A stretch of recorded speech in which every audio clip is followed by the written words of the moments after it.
ਅੱਜ ਅਸੀਂ ਇੱਕ ਬਹੁਤ ਹੀ ਅਹਿਮ ਮੁੱਦੇ ਤੇ ਗੱਲ ਕਰਾਂਗੇ ਜਿਹੜਾ ਸਿਰਫ ਪੰਜਾਬ ਦਾ ਨਹੀਂ, ਸਿਰਫ ਭਾਰਤ ਦਾ ਨਹੀਂ ਬਲਕਿ ਪੂਰੀ ਦੁਨੀਆ ਦਾ ਹੈ।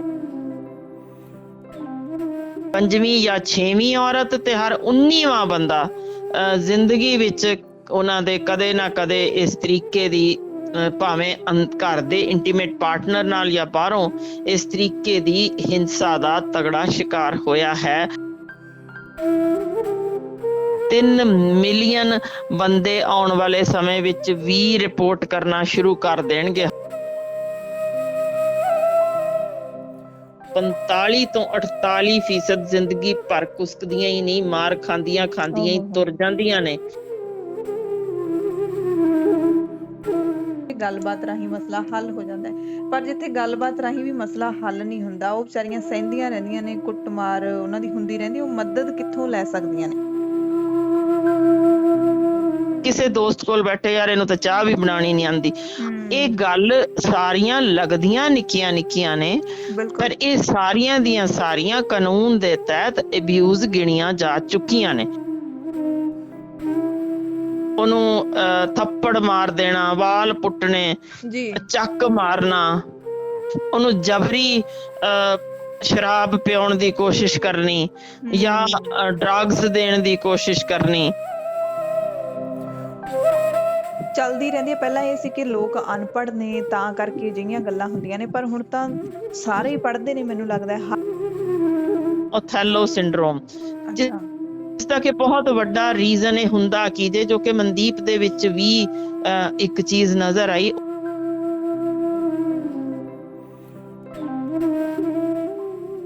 ਸ਼ੱਕੀ ਹੋ ਜਾਂਦੇ ਨੇ, ਬਦ ਮਿਜ਼ਾਜ, ਕਿ ਉਹ ਸਾਰਾ ਦਿਨ ਮਾਰ ਕੁਟਾਈ ਹੀ ਚਲਦੀ ਰਹਿੰਦੀ ਹੈ।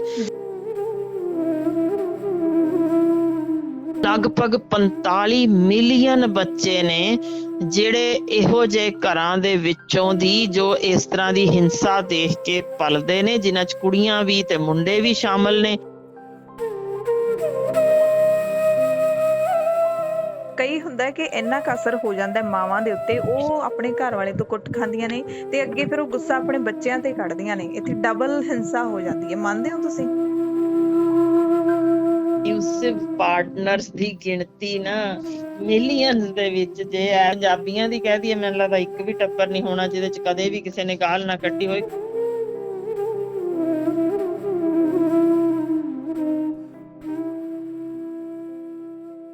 ਸਤਿ ਸ਼੍ਰੀ ਅਕਾਲ ਜੀ ਦਾ ਖਾਲਸ ਟੀਵੀ ਦੇਖਣ ਵਾਲੇ ਦੇਸ਼ ਦੁਨੀਆ ਦੇ ਸਾਡੇ ਸਾਰੇ ਦਰਸ਼ਕਾਂ ਦਾ ਬਹੁਤ-ਬਹੁਤ ਸਵਾਗਤ ਹੈ। ਮੈਂ ਤੁਹਾਡੇ ਸਭ ਨਾਲ ਹਰਸ਼ਰਨ ਕੌਰ। ਇੱਕ ਖਾਸ ਰਿਪੋਰਟ ਲੈ ਕੇ ਅਸੀਂ ਹਾਜ਼ਰ ਹੋਏ ਹਾਂ। ਮੇਰੇ ਨਾਲ ਸਾਡੇ ਖਾਸ ਮਹਿਮਾਨ ਡਾਕਟਰ ਹਰਸ਼ਿੰਦਰ ਕੌਰ ਜੁੜਨਗੇ, ਜਿਹੜੇ ਅਕਸਰ ਖਾਲਸ ਖਾਣਾ ਪ੍ਰੋਗਰਾਮ ਦੇ ਵਿੱਚ ਤੁਹਾਨੂੰ ਮਿਲਦੇ ਰਹਿੰਦੇ ਨੇ, ਸਾਨੂੰ ਸਭ ਨੂੰ ਸਮਾਂ ਦਿੰਦੇ ਨੇ, ਬਹੁਤ ਹੀ ਜਿਹੜੀਆਂ ਜਾਣਕਾਰੀ ਭਰਪੂਰ ਸਾਡੀ ਸਿਹਤ ਨੂੰ ਲੈ ਕੇ, ਖਾਣ ਪੀਣ ਨੂੰ ਲੈ ਕੇ ਗੱਲਾਂ ਦੱਸਦੇ ਨੇ। ਪਰ ਅੱਜ ਅਸੀਂ ਇੱਕ ਬਹੁਤ ਹੀ ਅਹਿਮ ਮੁੱਦੇ ਤੇ ਗੱਲ ਕਰਾਂਗੇ ਜਿਹੜਾ ਸਿਰਫ ਪੰਜਾਬ ਦਾ ਨਹੀਂ, ਸਿਰਫ ਭਾਰਤ ਦਾ ਨਹੀਂ ਬਲਕਿ ਪੂਰੀ ਦੁਨੀਆ ਦਾ ਹੈ, ਤੇ ਖਾਸ ਤੌਰ ਤੇ ਬੀਬੀਆਂ ਦੇ ਨਾਲ, ਔਰਤਾਂ ਦੇ ਨਾਲ ਜੁੜਿਆ ਹੋਇਆ, ਫੀਮੇਲ ਦੇ ਨਾਲ ਜੁੜਿਆ ਹੋਇਆ, ਤੇ ਪਰ ਨਾਲ ਮੇਲ ਦੇ ਨਾਲ ਵੀ ਜੁੜਿਆ ਹੋਇਆ, ਕਨੈਕਟਡ ਹੈ, ਕਿਉਂਕਿ ਮੁੱਦਾ ਹੈ ਹਿੰਸਾ ਦਾ, ਘਰੇਲੂ ਹਿੰਸਾ ਦਾ। ਘਰੇਲੂ ਹਿੰਸਾ ਦੇ ਕਰਕੇ ਪਿਛਲੇ ਦਿਨੀ ਯੂਪੀ ਦੇ ਬਿਜਨੌਰ ਦੀ ਰਹਿਣ ਵਾਲੀ ਮਨਦੀਪ ਕੌਰ ਅਮਰੀਕਾ ਦੇ ਨਿਊਯਾਰਕ ਦੇ ਵਿੱਚ ਵਸਦੀ ਸੀ ਵਿਆਹ ਤੋਂ ਬਾਅਦ, ਤੇ ਉੱਥੇ ਵੀ ਹਿੰਸਾ ਦਾ ਸ਼ਿਕਾਰ ਹੋਈ, ਬਹੁਤ ਬੁਰੇ ਤਰੀਕੇ ਨਾਲ ਸ਼ਿਕਾਰ ਹੋਈ, ਤੇ ਉਹਨੂੰ ਆਪਣੀ ਜਾਨ ਹੈ ਜਿਹੜੀ ਉਹ ਤੋਂ ਹੱਥ ਧੋਣੇ ਪਏ, ਖੁਦ ਨੂੰ ਆਪਣੀ ਜਾਨ ਉਹਨੂੰ ਲੈਣੀ ਪਈ। ਜਿਉਣਾ ਚਾਹੁੰਦੀ ਸੀ ਪਰ ਕਹਿੰਦੀ ਰੋਜ਼-ਰੋਜ਼ ਕੁੱਟ ਨਹੀਂ ਖਾਧੀ ਜਾਂਦੀ। ਸੋ ਇਹ ਆਪਾਂ ਇਹ ਨਹੀਂ ਕਹਿ ਸਕਦੇ ਕਿ ਹਰ ਘਰ ਦੀ ਕਹਾਣੀ ਹੈ। ਬਹੁਤ ਸਾਰੇ ਚੰਗੇ ਮਰਦ ਵੀ ਹੈਗੇ ਨੇ। ਪੁਰਸ਼ ਤੇ ਮਰਦ ਦੇ ਵਿੱਚ ਬੜਾ ਫਰਕ ਹੁੰਦਾ ਹੈ। ਮਰਦ ਹਰ ਕੋਈ ਨਹੀਂ ਬਣ ਸਕਦਾ, ਤੇ ਜਿਹੜੇ ਮਰਦ ਬਣ ਸਕਦੇ ਨੇ ਉਹਨਾਂ ਦੇ ਘਰਾਂ ਦੇ ਵਿੱਚ ਧੀਆਂ ਵੀ, ਉਹਨਾਂ ਦੀਆਂ ਪਤਨੀਆਂ ਵੀ, ਉਹਨਾਂ ਦੀਆਂ ਮਾਵਾਂ ਵੀ ਸਾਰੀਆਂ ਸੁੱਖ ਨਾਲ ਵਸਦੀਆਂ ਨੇ। ਪਰ ਜਿੱਥੇ ਜਾਨਵਰ ਦਾ ਰੂਪ ਧਾਰਨ ਕਰ ਲੈਂਦੇ ਨੇ, ਉੱਥੇ ਬਹੁਤ ਨਰਕ ਬਣ ਜਾਂਦੀ ਹੈ ਕੁੜੀਆਂ ਦੀ ਜ਼ਿੰਦਗੀ, ਪਤਨੀਆਂ ਦੀ ਜ਼ਿੰਦਗੀ। ਸੋ ਅੱਜ ਆਪਾਂ ਘਰੇਲੂ ਹਿੰਸਾ ਤੇ ਗੱਲ ਕਰਾਂਗੇ ਕਿ ਘਰੇਲੂ ਹਿੰਸਾ ਆਖਿਰਕਾਰ ਜਿਹੜੀ ਮਾਨਸਿਕ ਬਿਮਾਰੀ ਆਪਾਂ ਕਹਿ ਸਕਦੇ ਹਾਂ, ਉਹ ਕਿਵੇਂ ਖਤਮ ਹੋ ਸਕਦੀ ਹੈ, ਤੇ ਪੰਜਾਬ ਦੇ ਨਾਲ ਨਾਲ ਪੂਰੀ ਦੁਨੀਆ ਦੇ ਵਿੱਚ ਅੰਕੜੇ ਕੀ ਕਹਿੰਦੇ ਨੇ ਕਿ ਕਿੱਥੇ ਕਿੰਨਾ ਜ਼ੁਲਮ ਹੋ ਰਿਹਾ ਹੈ ਔਰਤਾਂ ਦੇ ਉੱਤੇ। ਸੋ ਡਾਕਟਰ ਹਰਸ਼ਿੰਦਰ ਕੌਰ ਸਾਡੇ ਨਾਲ ਜੁੜ ਚੁੱਕੇ ਨੇ ਖਾਸ ਪ੍ਰੋਗਰਾਮ ਦੇ ਵਿੱਚ। ਡਾਕਟਰ ਸਾਹਿਬ, ਬਹੁਤ ਬਹੁਤ ਸਵਾਗਤ ਹੈ ਸਾਡੇ ਇਸ ਖਾਸ ਪ੍ਰੋਗਰਾਮ ਦੇ ਵਿੱਚ। ਸਤਿ ਸ਼੍ਰੀ ਅਕਾਲ ਤੇ ਤੁਹਾਡੇ ਰਾਹੀਂ ਜਿੰਨੇ ਵੀ ਸੁਣ ਰਹੇ ਨੇ ਸਭਨਾਂ ਨੂੰ ਨਿੱਘੀ ਫਤਿਹ। ਜੀ ਬਿਲਕੁਲ ਮੈਂ ਇੱਕ ਗੱਲ ਸਪਸ਼ਟ ਕਰ ਦਿਆਂ ਕਿ ਅੱਜ ਭਾਵੇਂ ਅਸੀਂ ਦੋ ਔਰਤਾਂ ਗੱਲ ਕਰ ਰਹੀਆਂ ਪਰ ਅਸੀਂ ਆਪਣੇ ਵੀਰਾਂ ਦੀ ਵੀ ਜ਼ਿਕਰ ਉਹਨਾਂ ਦਾ ਨਾਲ ਕਰਾਂਗੇ। ਕਾਰਨ ਸਿਰਫ ਇਹ ਹੋਏਗਾ ਕਿ ਉਹਨਾਂ ਦੀ ਪੀੜ ਅਸੀਂ ਉਜਾਗਰ ਕਰ ਰਹੇ ਹਾਂ ਸਿਰਫ ਇਸ ਮਕਸਦ ਨਾਲ ਕਿ ਜਿੱਥੇ ਉਹਨਾਂ ਨੂੰ ਦਿਸੇ ਕਿ ਕੋਈ ਹੋਰ ਉਹਨਾਂ ਦਾ ਸਾਥੀ ਕੋਈ ਇਸ ਤਰੀਕੇ ਦਾ ਅੱਤ ਦਾ ਘਿਨਾਉਣਾ ਕੰਮ ਕਰ ਰਿਹਾ ਜਾਂ ਇੰਨਾ ਤਸ਼ੱਦਦ ਕਰ ਰਿਹਾ ਤਾਂ ਉਹਦੇ ਵਿਰੁੱਧ ਉਹ ਵੀ ਆਵਾਜ਼ ਚੁੱਕਣ। ਕਿਉਂਕਿ ਦੇਖੋ ਨਾ ਅੰਕੜੇ ਕੀ ਬੋਲਦੇ ਨੇ ਕਿ ਅਮਰੀਕਾ ਵਿੱਚ ਹਰ ਚੌਥੀ ਔਰਤ ਤੇ ਹਰ 7ਵਾਂ ਬੰਦਾ ਘਰੇਲੂ ਹਿੰਸਾ ਦਾ ਸ਼ਿਕਾਰ ਹੋ ਰਿਹਾ, ਜੋ ਕਿ ਮਾਇਨੇ ਰੱਖਦਾ ਜੇ ਇਹ ਅਮਰੀਕਾ ਦੀ ਗੱਲ ਜੇ, ਜਿੱਥੇ ਉਹਨਾਂ ਨੇ ਇੱਕ ਤਗੜੀ ਜੀ ਗੱਲ ਨਾਲ ਇਹ ਲਿਖ ਦਿੱਤੀ ਹੈ ਜਿਨ੍ਹਾਂ 'ਚ ਏਸ਼ੀਅਨ ਕਮਿਊਨਿਟੀ ਦੀਆਂ ਔਰਤਾਂ ਜ਼ਿਆਦਾ ਘਰੇਲੂ ਹਿੰਸਾ ਸਹਿ ਰਹੀਆਂ ਨੇ ਤੇ ਉਹਨਾਂ ਦੇ ਵਿੱਚ ਏਸ਼ੀਅਨ ਦੀ ਗਿਣਤੀ ਜੋ ਦੱਸਦੇ ਨੇ ਹਰ 5ਵੀਂ ਜਾਂ 6ਵੀਂ ਔਰਤ ਤੇ ਹਰ 19ਵਾਂ ਬੰਦਾ ਜ਼ਿੰਦਗੀ ਵਿੱਚ ਉਹਨਾਂ ਦੇ ਕਦੇ ਨਾ ਕਦੇ ਇਸ ਤਰੀਕੇ ਦੀ ਭਾਵੇਂ ਘਰ ਦੇ ਇੰਟੀਮੇਟ ਪਾਰਟਨਰ ਨਾਲ ਜਾਂ ਬਾਹਰੋਂ ਇਸ ਤਰੀਕੇ ਦੀ ਹਿੰਸਾ ਦਾ ਤਗੜਾ ਸ਼ਿਕਾਰ ਹੋਇਆ ਹੈ। ਯਾਨੀ ਉਹਨਾਂ ਨੇ ਜੋ ਗੱਲ ਕਰਦੇ ਹਾਂ ਅਸੀਂ ਏਸ਼ੀਅਨ ਕਮਿਊਨਿਟੀ ਦੀ, ਜਿਵੇਂ ਗੱਲ ਕਰਦੇ ਨੇ ਜਿਸ ਸਾਡਾ ਭਾਰਤ ਚੀਨ ਇਹ ਸਭ ਸ਼ਾਮਲ ਨੇ, ਉਹਨਾਂ ਵਿੱਚ ਉਹਨਾਂ ਨੇ ਜ਼ਿਕਰ ਕੀਤਾ ਕਿ ਔਰਤਾਂ ਉੱਤੇ ਘਰੇਲੂ ਹਿੰਸਾ ਵੱਧ ਹੋ ਰਹੀ ਹੈ ਬਨਿਸਬਤ ਮਰਦ ਦੇ। ਠੀਕ ਹੈ। ਯਾਨੀ ਇਹਦੇ ਵਿੱਚ ਉਹਨਾਂ ਨੇ ਜੋ ਅੰਕੜੇ ਦੱਸੇ ਨੇ ਹੁਣ ਅਮਰੀਕਾ ਦੇ, ਜੋ ਉਹ ਕਹਿ ਰਹੇ ਨੇ ਕਿ ਹਰ ਸਾਲ 5 ਮਿਲੀਅਨ ਔਰਤਾਂ ਉਹ ਇਹੋ ਜਿਹੀਆਂ ਜਿਹੜੀਆਂ 18 ਸਾਲ ਦੇ ਨੇੜੇ ਤੇੜੇ ਦੀਆਂ ਨੇ ਉਹ ਘਰੇਲੂ ਹਿੰਸਾ ਦੇ ਕਾਰਨ ਉੱਥੇ ਪਹੁੰਚ ਰਹੀਆਂ ਨੇ ਤੇ ਉਹਨਾਂ ਨੇ ਕਿਹਾ ਕਿ ਇਹੀ ਹਿਸਾਬ ਤੁਰਦਾ ਰਿਹਾ ਤਾਂ 3 ਮਿਲੀਅਨ ਬੰਦੇ ਆਉਣ ਵਾਲੇ ਸਮੇਂ ਵਿੱਚ ਵੀ ਰਿਪੋਰਟ ਕਰਨਾ ਸ਼ੁਰੂ ਕਰ ਦੇਣਗੇ ਹਰ ਸਾਲ। ਸੋ ਬਹੁਤ ਭਾਰੀ ਅੰਕੜਾ ਜੇ, ਜਿਹਨੂੰ ਅਸੀਂ ਵਿਕਸਿਤ ਮੁਲਕ ਕਹਿ ਦਿੰਦੇ ਹਾਂ, ਉਹਨਾਂ ਵਿੱਚ ਇਹ ਹਾਲ ਹੋਵੇ ਤਾਂ ਸਮਝ ਆ ਜਾਂਦੀ ਹੈ ਸੌਖਿਆਂ। ਜਿੱਥੇ ਵਰਲਡ ਹੈਲਥ ਆਰਗੇਨਾਈਜੇਸ਼ਨ ਕਹਿੰਦੀ ਜੇ ਕਿ ਲਗਭਗ 68 ਤੋਂ 70% ਔਰਤਾਂ ਭਾਰਤ ਵਿੱਚ ਘਰੇਲੂ ਹਿੰਸਾ ਸਹਿ ਰਹੀਆਂ ਨੇ, ਜਿਨ੍ਹਾਂ ਵਿੱਚੋਂ 45 ਤੋਂ 48% ਜ਼ਿੰਦਗੀ ਭਰ ਕੁਸਕਦੀਆਂ ਹੀ ਨਹੀਂ, ਮਾਰ ਖਾਂਦੀਆਂ ਹੀ ਤੁਰ ਜਾਂਦੀਆਂ ਨੇ ਤੇ ਉਹਨਾਂ ਦੀ ਸ਼ਿਕਾਇਤ ਕਿਤੇ ਦਰਜ ਹੁੰਦੀ ਨਹੀਂ। ਤੇ ਉਹਨਾਂ ਵਿੱਚ ਵੀ ਬਹੁਤ ਸਾਰੀਆਂ ਨੂੰ ਉਹਨਾਂ ਦੇ ਮਾਪੇ ਹੀ ਕਹਿ ਦਿੰਦੇ ਨੇ ਛੱਡ, ਸਹਿਣ ਵਾਲੀ ਹੋਈ ਹੁੰਦੀ ਹੈ, ਸਹਿਣਾ ਹੀ ਹੁੰਦਾ ਕਰਦਿਆਂ। ਸੋ ਇੰਨੀ ਭਾਰੀ ਗਿਣਤੀ ਜੇ ਅਸੀਂ ਕਹਿਣ ਲਈਏ ਜਿਹੜੀਆਂ ਕਿ ਸਿਰਫ ਸਹਿੰਦੀਆਂ ਚੁੱਪ-ਚਾਪ ਮਰ ਜਾਂਦੀਆਂ ਹੋਣ ਤਾਂ ਉਹਨਾਂ ਲਈ ਆਵਾਜ਼ ਚੁੱਕਣੀ ਤਾਂ ਜਾਇਜ਼ ਹੈ। ਜੀ ਬਿਲਕੁਲ ਡਾਕਟਰ ਸਾਹਿਬ। ਸੋ ਬਹੁਤ ਹੀ ਡਰਾਉਣੇ ਅੰਕੜੇ ਆਪਾਂ ਕਹਿ ਸਕਦੇ ਹਾਂ। ਔਰ ਜਿਹੜਾ ਇਹ ਹੈ ਕਿ ਮਤਲਬ ਕੁਸਕਦੀਆਂ ਹੀ ਨਹੀਂ ਹੈਗੀਆਂ, ਉਹ ਕਿੰਨੀ ਮਾਨਸਿਕ ਇੰਤਹਾ ਹੁੰਦੀ ਹੋਊਗੀ ਤਸ਼ੱਦਦ। ਬਿਲਕੁਲ। ਆਪਾਂ ਮੇਰਾ ਖਿਆਲ ਹੈ ਜੇ ਥੋੜਾ ਜਿਹਾ ਪਹਿਲਾਂ ਦੱਸੀਏ ਘਰੇਲੂ ਹਿੰਸਾ ਹੈ ਕੀ ਤਾਂ ਥੋੜਾ ਛੇਤੀ ਉਹਨਾਂ ਨੂੰ ਸਮਝ ਆਏਗਾ। ਕਿਉਂਕਿ ਆਪਾਂ ਆਮ ਭਾਸ਼ਾ ਜੋ ਸਾਡੀ ਹੁੰਦੀ ਜੇ ਅਸੀਂ ਗਿਣਦੇ ਹਾਂ ਵੀ ਥੱਪੜ ਮਾਰਿਆ, ਮਾਰ ਕੁਟਾਈ ਹੋਈ, ਲਾਸਾਂ ਪਾ ਦਿੱਤੀਆਂ, ਉਹੀ ਹੈ। ਜਦ ਕਿ ਅੰਤਰਰਾਸ਼ਟਰੀ ਪੱਧਰ ਤੇ ਜੋ ਡੈਫੀਨੇਸ਼ਨ ਬਣੀ ਆ ਉਸ 'ਚ ਇਮੋਸ਼ਨਲ ਅਬਿਊਜ਼ ਵੱਖਰਾ ਗਿਣਿਆ ਜਾਂਦਾ ਜੇ, ਉਹਦੇ 'ਚ ਸਾਈਕੋਲੋਜੀਕਲ ਵੱਖਰਾ, ਫਾਈਨੈਂਸ਼ੀਅਲ ਵੀ ਜੇ, ਫਿਰ ਫਿਜ਼ੀਕਲ ਆਉਂਦਾ, ਫਿਰ ਸੈਕਸੁਅਲ ਅਬਿਊਜ਼ ਆਉਂਦਾ, ਫਿਰ ਸਟਾਕਿੰਗ ਆਉਂਦੀ। ਯਾਨੀ ਬਹੁਤ ਸਾਰੇ ਇਸ਼ੂਜ਼ ਨੇ ਜਿਨ੍ਹਾਂ ਵਿੱਚ ਔਰਤ ਨੂੰ ਨਾ ਸਿਰਫ ਇਸ ਕਾਰਨ ਕਿ ਉਸ ਨੂੰ ਉਹਦੇ ਮਾਂ ਪਿਓ ਨੂੰ ਮਾੜੇ ਸ਼ਬਦ ਕਹੇ ਹੋਣ ਜਾਂ ਉਹਦੇ ਪੋਸ਼ਾਕ ਦੇ ਬਾਰੇ ਮਾੜੀ ਸ਼ਬਦਾਵਲੀ ਬੋਲੀ ਗਈ ਹੋਵੇ ਜਾਂ ਉਹਦੇ ਯਾਨੀ ਫਿਗਰ ਬਾਰੇ ਉਹਦੇ ਕੁਝ ਗਲਤ ਸ਼ਲਤ ਸ਼ਬਦ ਕੋਈ ਮਾੜਾ ਕੰਪੈਰੀਜ਼ਨ ਕਰਕੇ ਵੀ ਕਿਹਾ ਹੋਵੇ। ਇਹ ਸਾਰਾ ਕੁਝ ਦੇ ਵਿੱਚ ਬਹੁਤ ਸਾਰੇ ਪ੍ਰੋਗਰਾਮ, ਜਿਵੇਂ ਮੈਂ ਹੁਣ ਤੁਹਾਨੂੰ ਦੱਸ ਰਹੀ ਹਾਂ ਵੀ ਮੀਡੀਆ ਵਿੱਚ ਜਿਹੜੀਆਂ ਔਰਤਾਂ, ਮਿਸਾਲ ਵਜੋਂ ਤੁਸੀਂ ਯਾਨੀ ਉਹਦੇ ਉੱਤੇ ਸਟਾਕਿੰਗ ਕਰਨੀ ਜਾਂ ਉਹਦੇ ਤੇ ਕਮੈਂਟਸ ਕੱਸਣੇ, ਬੰਦੇ ਵੱਲੋਂ ਭੱਦੇ ਰਿਮਾਰਕਸ ਦੇਣੇ, ਡਰਾਉਣਾ ਧਮਕਾਉਣਾ, ਇਹ ਵੱਖਰੀ ਕਿਸਮ ਦਾ ਇੱਕ ਤਸ਼ੱਦਦ ਵੀ ਕਾਫੀ ਵੱਡੀ ਮਾਤਰਾ 'ਚ ਜਿਹੜੀਆਂ ਔਰਤਾਂ ਮੀਡੀਆ ਵਿੱਚ ਪਹੁੰਚ ਰਹੀਆਂ ਨੇ ਉਹਨਾਂ ਨੂੰ ਇਹ ਸਹਿਣਾ ਪੈ ਰਿਹਾ। ਬਿਲਕੁਲ ਹੁੰਦਾ ਹੈ। ਹਾਂਜੀ। ਇੱਕ ਜਿਹੜੀ ਹਿੰਸਾ, ਜਿਵੇਂ ਆਪਾਂ ਹੁਣੇ ਗੱਲ ਕੀਤੀ ਇਮੋਸ਼ਨਲ ਖਾਸ ਤੌਰ ਤੇ ਅਬਿਊਜ਼, ਯਾਨੀ ਤੁਹਾਡਾ ਨਾਮ ਮਿਸਾਲ ਵਜੋਂ ਉਹ ਭੂਤਨੀ, ਯਾਨੀ ਇਹ ਸੱਦਣਾ ਇਜ਼ ਅ ਕ੍ਰਾਈਮ। ਇਹਨੂੰ ਨਾਮ ਜੇ ਕਿਸੇ ਗਲਤ ਸ਼ਲਤ ਨਾਲ ਸੱਦਣਾ, ਫਿਰ ਇੰਨਾ ਵੀ ਕਹਿ ਦੇਣਾ ਮੈਨੂੰ ਤੇਰੇ ਤੇ ਇਤਬਾਰ ਨਹੀਂ ਹੈ ਹੀ ਨਹੀਂ, ਕੱਖ ਨਹੀਂ, ਇਹ ਬਿਲਕੁਲ ਇੱਕ ਇਮੋਸ਼ਨਲ ਅਬਿਊਜ਼ ਗਿਣੀ ਜਾਂਦੀ ਜੇ। ਜੀ ਫਿਰ ਉਹਦੇ ਵਿੱਚ ਇੰਨਾ ਕੁ ਵੀ ਜੈਲਸ ਹੋਣਾ ਜਾਂ ਪੋਜੈਸਿਵ ਜੋ ਗਿਣਦੇ ਨੇ ਸ਼ਬਦ, ਮੈਂ ਇਸ ਕਰਕੇ ਅੰਗਰੇਜ਼ੀ ਦੇ ਬੋਲ ਰਹੀ ਹਾਂ ਕਿਉਂਕਿ ਇਹ ਜਿਹੜਾ ਕਾਨੂੰਨ ਬਣਿਆ ਹੋਇਆ ਉਹਦੇ ਵਿੱਚ ਇਹੀ ਸ਼ਬਦ ਵਰਤੇ ਗਏ ਨੇ ਜਿਨ੍ਹਾਂ ਵਿੱਚ ਤੁਸੀਂ ਸਾੜਾ ਵੀ ਵਿਖਾਉਣਾ, ਤੇਰੇ ਕੋਲ ਮੇਰੇ ਤੋਂ ਵੱਧ ਕਿਉਂ ਹੈ ਪੈਸੇ, ਹੂੰ ਜਾਂ ਤੂੰ ਉਹਦੇ ਨਾਲ ਗੱਲ ਵੀ ਕਿਉਂ ਕਰ ਰਹੀ ਹੈ ਕਿਸੇ ਦੂਸਰੇ ਨਾਲ, ਜੀ ਤੂੰ ਜੀ ਉੱਥੇ ਖੜੀ ਵੀ ਕਿਉਂ ਹੈ। ਇਹ ਸਾਰੀਆਂ ਚੀਜ਼ਾਂ ਦੇ ਨਾਲ ਫਿਰ ਤੁਸੀਂ ਉਹਨੂੰ ਕਹਿਣਾ ਕਿ ਤੂੰ ਆਪਣੀਆਂ ਭੈਣਾਂ ਨੂੰ ਨਹੀਂ ਮਿਲਣਾ, ਆਪਣੀਆਂ ਸਹੇਲੀਆਂ ਨੂੰ ਨਹੀਂ ਮਿਲਣਾ, ਆਪਣੇ ਮਾਪਿਆਂ ਨੂੰ ਨਹੀਂ ਮਿਲਣਾ, ਜੋ ਕਿ ਤੁਸੀਂ ਨਾਮ ਲਿਆ ਮਨਦੀਪ ਦਾ, ਤਾਂ ਮੈਂ ਕਹਿ ਰਹੀ ਹਾਂ ਕਿ ਉਹ ਸਾਰੀਆਂ ਚੀਜ਼ਾਂ ਨੂੰ ਇਹ ਇਮੋਸ਼ਨਲ ਅਬਿਊਜ਼ ਹੈ ਜਿਸ ਨੂੰ ਮੈਕਸਿਮਮ ਇਸ ਵੇਲੇ ਗਿਣਿਆ ਜਾ ਰਿਹਾ ਕਿ ਇਹ ਇਨੀਸ਼ੀਅਲ ਸਟੇਜ ਹੁੰਦੀ ਹੈ ਜਿੱਥੇ ਔਰਤ ਪਛਾਣਦੀ ਨਹੀਂ। ਜੀ ਉਸ ਤੋਂ ਅੱਗੇ ਫਿਰ ਇਹ ਫਿਜ਼ੀਕਲ ਅਬਿਊਜ਼ ਸ਼ੁਰੂ ਹੋ ਜਾਂਦੀ ਹੈ। ਜਦੋਂ ਇਨੀਸ਼ੀਅਲ ਉਹ ਗੱਲ ਕਰਦੀ ਹੈ ਵੀ ਮੈਨੂੰ ਇਸ ਤਰ੍ਹਾਂ ਦੀ ਸ਼ਬਦਾਵਲੀ ਵਰਤੀ, ਹੂੰ ਮੈਨੂੰ ਚੁੜੇਲ ਕਿਹਾ, ਮੈਨੂੰ ਆਹ ਕਿਹਾ, ਜੀ ਜੀ ਤਾਂ ਮਾਪੇ ਆਮ ਤੌਰ ਤੇ ਹੱਸ ਲੈਂਦੇ ਨੇ, ਉਹ ਛੱਡ, ਇਹੋ ਜਿਹੀਆਂ ਗੱਲਾਂ ਹੁੰਦੀਆਂ ਰਹਿੰਦੀਆਂ ਨਿੱਕੀਆਂ ਮੋਟੀਆਂ, ਕੋਈ ਗੱਲ ਨਹੀਂ, ਇਹਨੂੰ ਬਿਲਕੁਲ ਫਿਕਰ ਨਾ ਕਰ, ਛੱਡ ਪਰ ਆਪੇ ਠੀਕ ਹੋ ਜਾਣਾ। ਬਿਲਕੁਲ ਬਿਲਕੁਲ ਹੁੰਦਾ ਉਹ ਸਟੇਜ ਪਛਾਣਨ ਦੀ ਲੋੜ ਹੈ ਵੀ ਭਾਈ ਇਹ ਆਲਰੇਡੀ ਸਟੇਜ 1 ਆ ਗਿਆ, ਇਸ ਤੋਂ ਨਾ ਕੰਟਰੋਲ ਇੱਥੇ ਹੀ ਕੀਤਾ ਤੇ ਇਹ ਵੱਧ ਜਾਣਾ ਜੇ, ਇਹਨੇ ਹਿੰਸਾ ਦਾ ਜਿਸ ਰੂਪ ਵਿੱਚ ਧਾਰਨ ਕਰਨਾ ਹੀ ਅੱਗੋਂ ਕਰਨਾ। ਜੀ, ਜਿਸ ਵਿੱਚ ਬੱਚਿਆਂ ਨੂੰ ਇਨਵੋਲਵ, ਮਤਲਬ ਪਹਿਲਾਂ ਜੇ